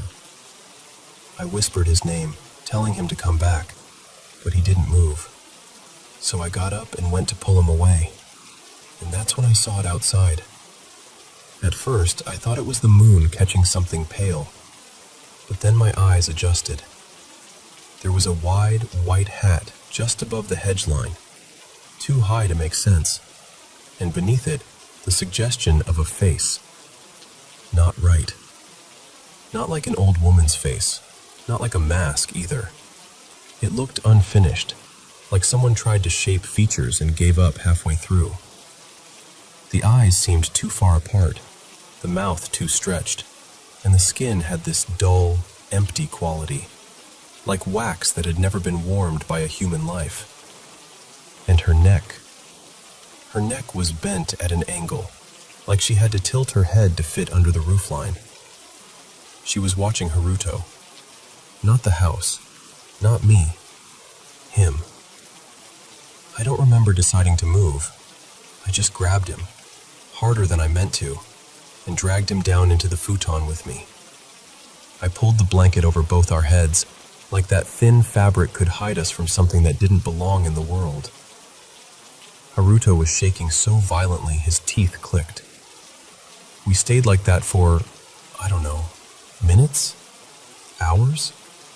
I remember hearing my own heartbeat in my ears. I remember the air getting hot and damp under the blanket. Eventually, the gray light of morning seeped in. When we finally looked, she was gone. My grandmother didn't act surprised. That's what haunts me most. The way she moved like this was something she'd been afraid of her whole life. By late morning, she'd called someone, an older local priest from a nearby temple. He arrived with a bag of things, folded paper charms, a little bottle of sake, and a string of beads he kept running through his fingers as he spoke to my grandparents in a low voice. He walked the perimeter of the house, chanting, placing paper strips at corners, tapping the frames of doors and windows like he was checking for weak points. He poured sake at the edges of the property, just small splashes, like an offering. I stood behind my grandfather and listened, trying to catch meaning where I could. At one point, the priest looked directly at Haruto and said something that made the room feel colder. Haruto had been noticed, and once she chooses someone, once she's seen them, she doesn't stop. For 2 days they kept him inside, curtains pinned shut, doors sealed with charms. No stepping into the yard, not even for a minute. My grandmother slept near our room with a small lantern lit, like light itself was a kind of defense. It almost worked well enough that a part of me started to believe it was all going to fade into one of those scary childhood memories you eventually laugh about. And then came the third night. I don't remember waking up. I remember waking to quiet. The kind of quiet that feels wrong because you realize you're hearing it too late. Haruto's futon was empty. The window was still closed. The paper charms were still stuck in place. The doors hadn't been opened. The house hadn't creaked the way it does when someone walks down the hall. There were no footprints in the dirt outside. No broken latch. No torn screen. Nothing you could point to and say, "Here, this is how it happened." That sound, faint at first, then clearer as my grandfather stepped out onto the porch and stared toward the fields. "Paw, paw, paw." Low, slow, almost playful, echoing out near the edge of the trees. The police searched. Of course they did. For days, then weeks. People came with flashlights and dogs and long poles to poke through irrigation ditches. Neighbors talked. Rumors spread. Some said kidnapping. Some said he wandered off and drowned in a canal. My grandfather told everyone it had to be a person. A man. A stranger. But when he said it, his eyes wouldn't look at my grandmother. And my grandmother? She just kept lighting incense. We never found Haruto. Even now, when I visit, his photo is still there on a high shelf in the main room, faded at the edges from years of smoke. Fresh incense is always burning beside it, even when no one is home, like the house is still holding its breath. And sometimes, this is the part I almost never say out loud. When the wind is right, and I'm outside at night, I swear I can hear something drifting over the fields. Not a voice exactly, just that soft, steady sound, like someone calling in a way only one person is meant to understand. Oh. Oh. Oh.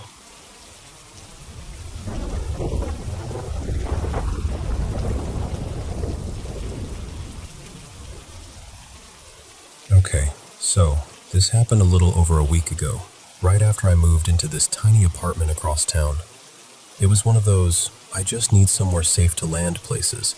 Cheap, quiet, mostly clean, and honestly, after the breakup, I didn't care if the walls were paper thin as long as I could sleep. Except, I didn't.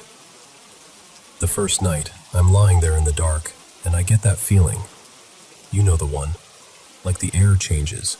Like the room goes too still, and your skin starts buzzing.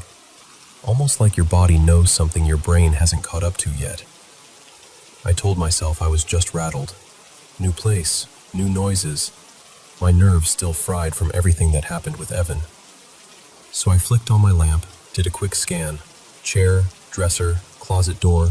the little stack of unpacked boxes, and nothing. Just shadows doing what shadows do. I turn the lamp off again, try to relax, and the feeling stays. The next night was worse, like embarrassingly worse. The second I turned off the lights and laid my head down, I had this stupid, unavoidable urge to look under the bed. And I'm not talking about a quick glance like, haha, monsters. I mean, I felt compelled, like my body was being pulled toward it. So I lean over, heart thumping, and I look. Nothing. Dust bunnies. A crumpled receipt. One lonely sneaker I thought I'd lost in the move. I actually laughed out loud, quietly, because it felt ridiculous, and I started to roll back onto the pillow. And that's when I saw it. In the mirror across the room. A face. It wasn't fully lit. Half of it was swallowed by darkness, and the other half was washed in this weak orange glow from the streetlight outside. Pale. Still. Just staring straight at me. And I swear to you, I didn't even think. I just exploded out of bed. I turned on every light I could reach. Overhead, lamp, the stupid little kitchen light spilling into the hallway. My heart was going so hard it made me feel nauseous. I crouched down and checked under the bed for real this time. Not just a glance, like I shoved my phone flashlight under there and swept it back and forth. Nothing. I checked the closet, behind the curtains, in the bathroom. I even opened cabinets like that would help. I pulled out boxes. I moved the bed a little, scraping the floor. Nothing. I didn't sleep. Not even a minute. The next day I tried to be rational about it. I told myself, okay, you're exhausted. You're stressed. This is your brain misfiring. Maybe the mirror caught something weird. Maybe my eyes played tricks, right? Yeah, no. Because it happened again, and again, and again. Every night after that, there it was. Always in the mirror, always under the bed, always motionless. Just a pale face tucked in the shadow line like it belonged there, like it had been waiting there a long time. And I started doing this horrible little routine. I'd climb into bed, I'd feel that pressure in the room, and I'd glance at the mirror even though I didn't want to. And there it would be, watching me like it was studying my breathing. Then I'd pull the covers up and lie perfectly still, bargaining with myself. If I don't move, I'll fall asleep. If I fall asleep, it can't. I don't even know. I didn't have a plan. I just wanted morning. I told my friend Mara about it. Not the full version, because how do you say it out loud without sounding unhinged? But I tried. I told her I thought I was seeing something, that the new place felt off. But last night is what broke me. I got into bed and I couldn't make myself look. I couldn't do it. I just stared at the ceiling with my eyes watering like if I blinked, something would happen. So I didn't check the mirror. I didn't check under the bed. I just lay there, stiff as a board, telling myself I was done playing along. And at exactly 2:43 a.m., I know because I was watching the clock like a lifeline, I felt the mattress shift. Not like a spring settling, like weight, like someone slowly climbing onto the bed. My entire body went ice cold. My throat did that thing where it locks up, like I couldn't swallow if I tried. The weight moved closer. I felt the dip beside my hips. Then, God, I hate even saying this, I felt warm breath on the back of my neck. And a voice, right there, like it was smiling. You finally stopped checking. I snapped upright so fast it made me dizzy. I fumbled for the lamp and turned it on, and the room flooded with light and nothing. No one. Just my rumpled sheets and my shaking hands. I searched anyway. Closet, bathroom, behind the curtain, under the bed with the phone flashlight again, like I could catch it hiding if I was fast enough. Nothing. I was standing there, breathing hard, trying not to cry, when I looked at the mirror, and my stomach dropped, because the mirror wasn't reflecting my bed. It showed the floor where the bed should have been, but the bed itself was just gone, like it didn't exist in the glass. Just bare floorboards. And underneath that empty space, that same pale face, staring up at me. Only this time, it blinked, slowly, like it was relieved I could finally see it clearly.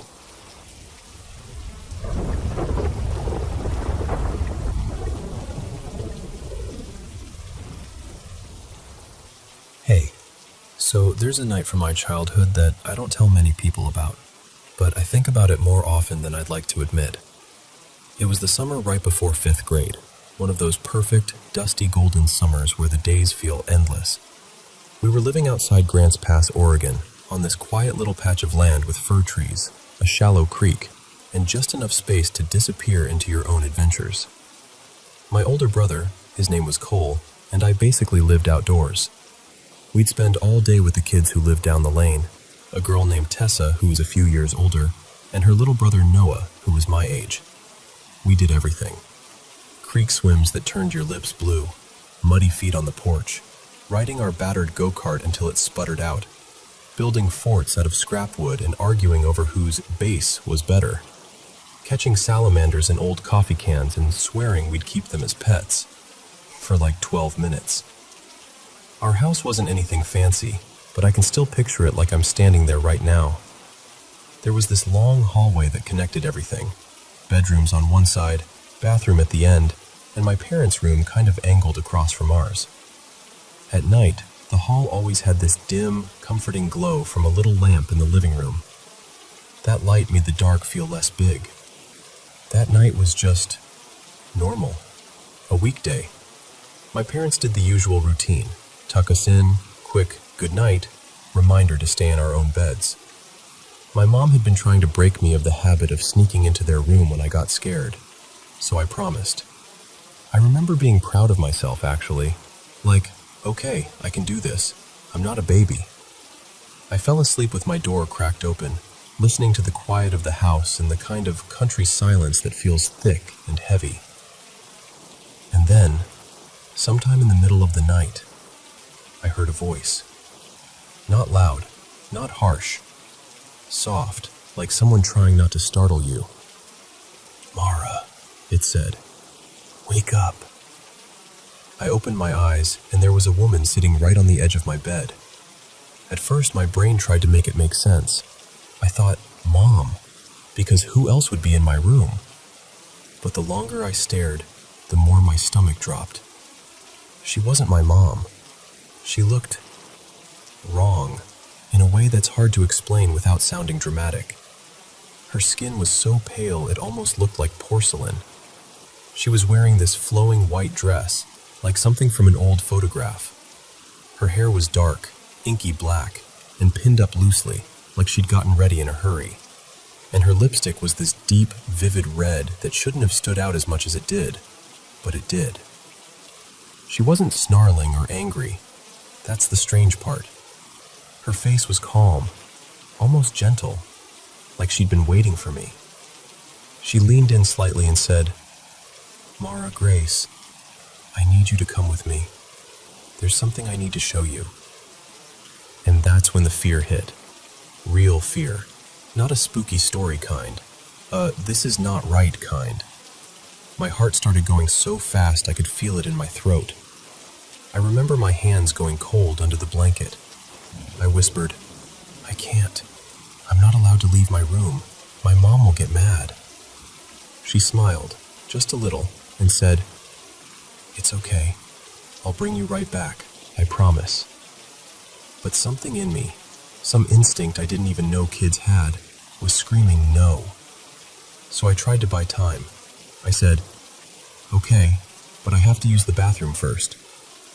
She stood up and stepped back like she was giving me space, like she respected that. And the second she moved, I slid out of bed and walked as calmly as I could into the hall. I even used the toilet. Partly because I actually had to, but mostly because I needed something normal, something solid. because in my head I kept thinking, maybe I'm dreaming, but everything felt too sharp, too real. After a minute, I made a plan. I'd unlock the door, run straight to my parents' room, and throw it open. I didn't care if I got in trouble. I just needed them awake. I needed other eyes on me. Proof.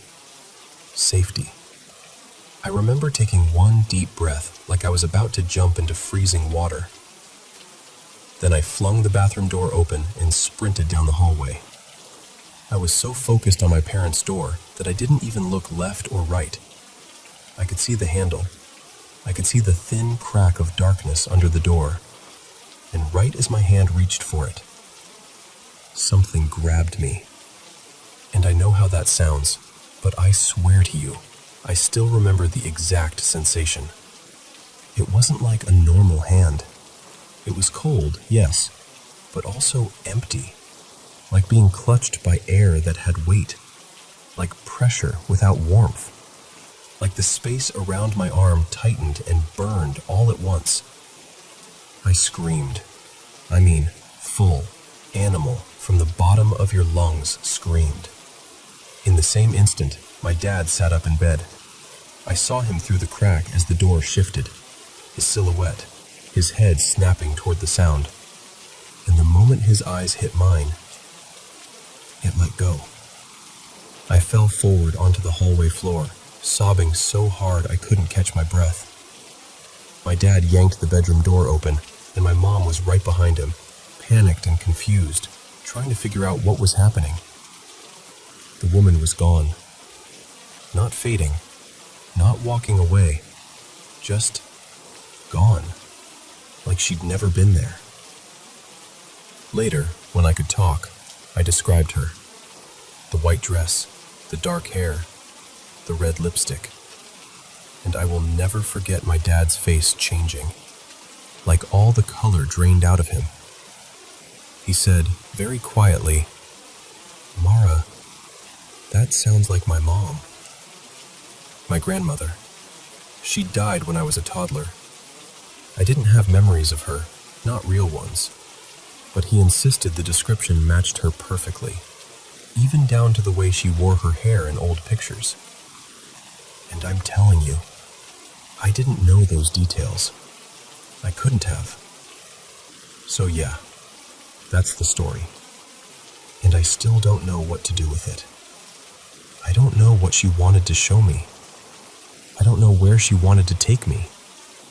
I don't know if it was her at all, or something that just wore her face to get me to follow. All I know is this.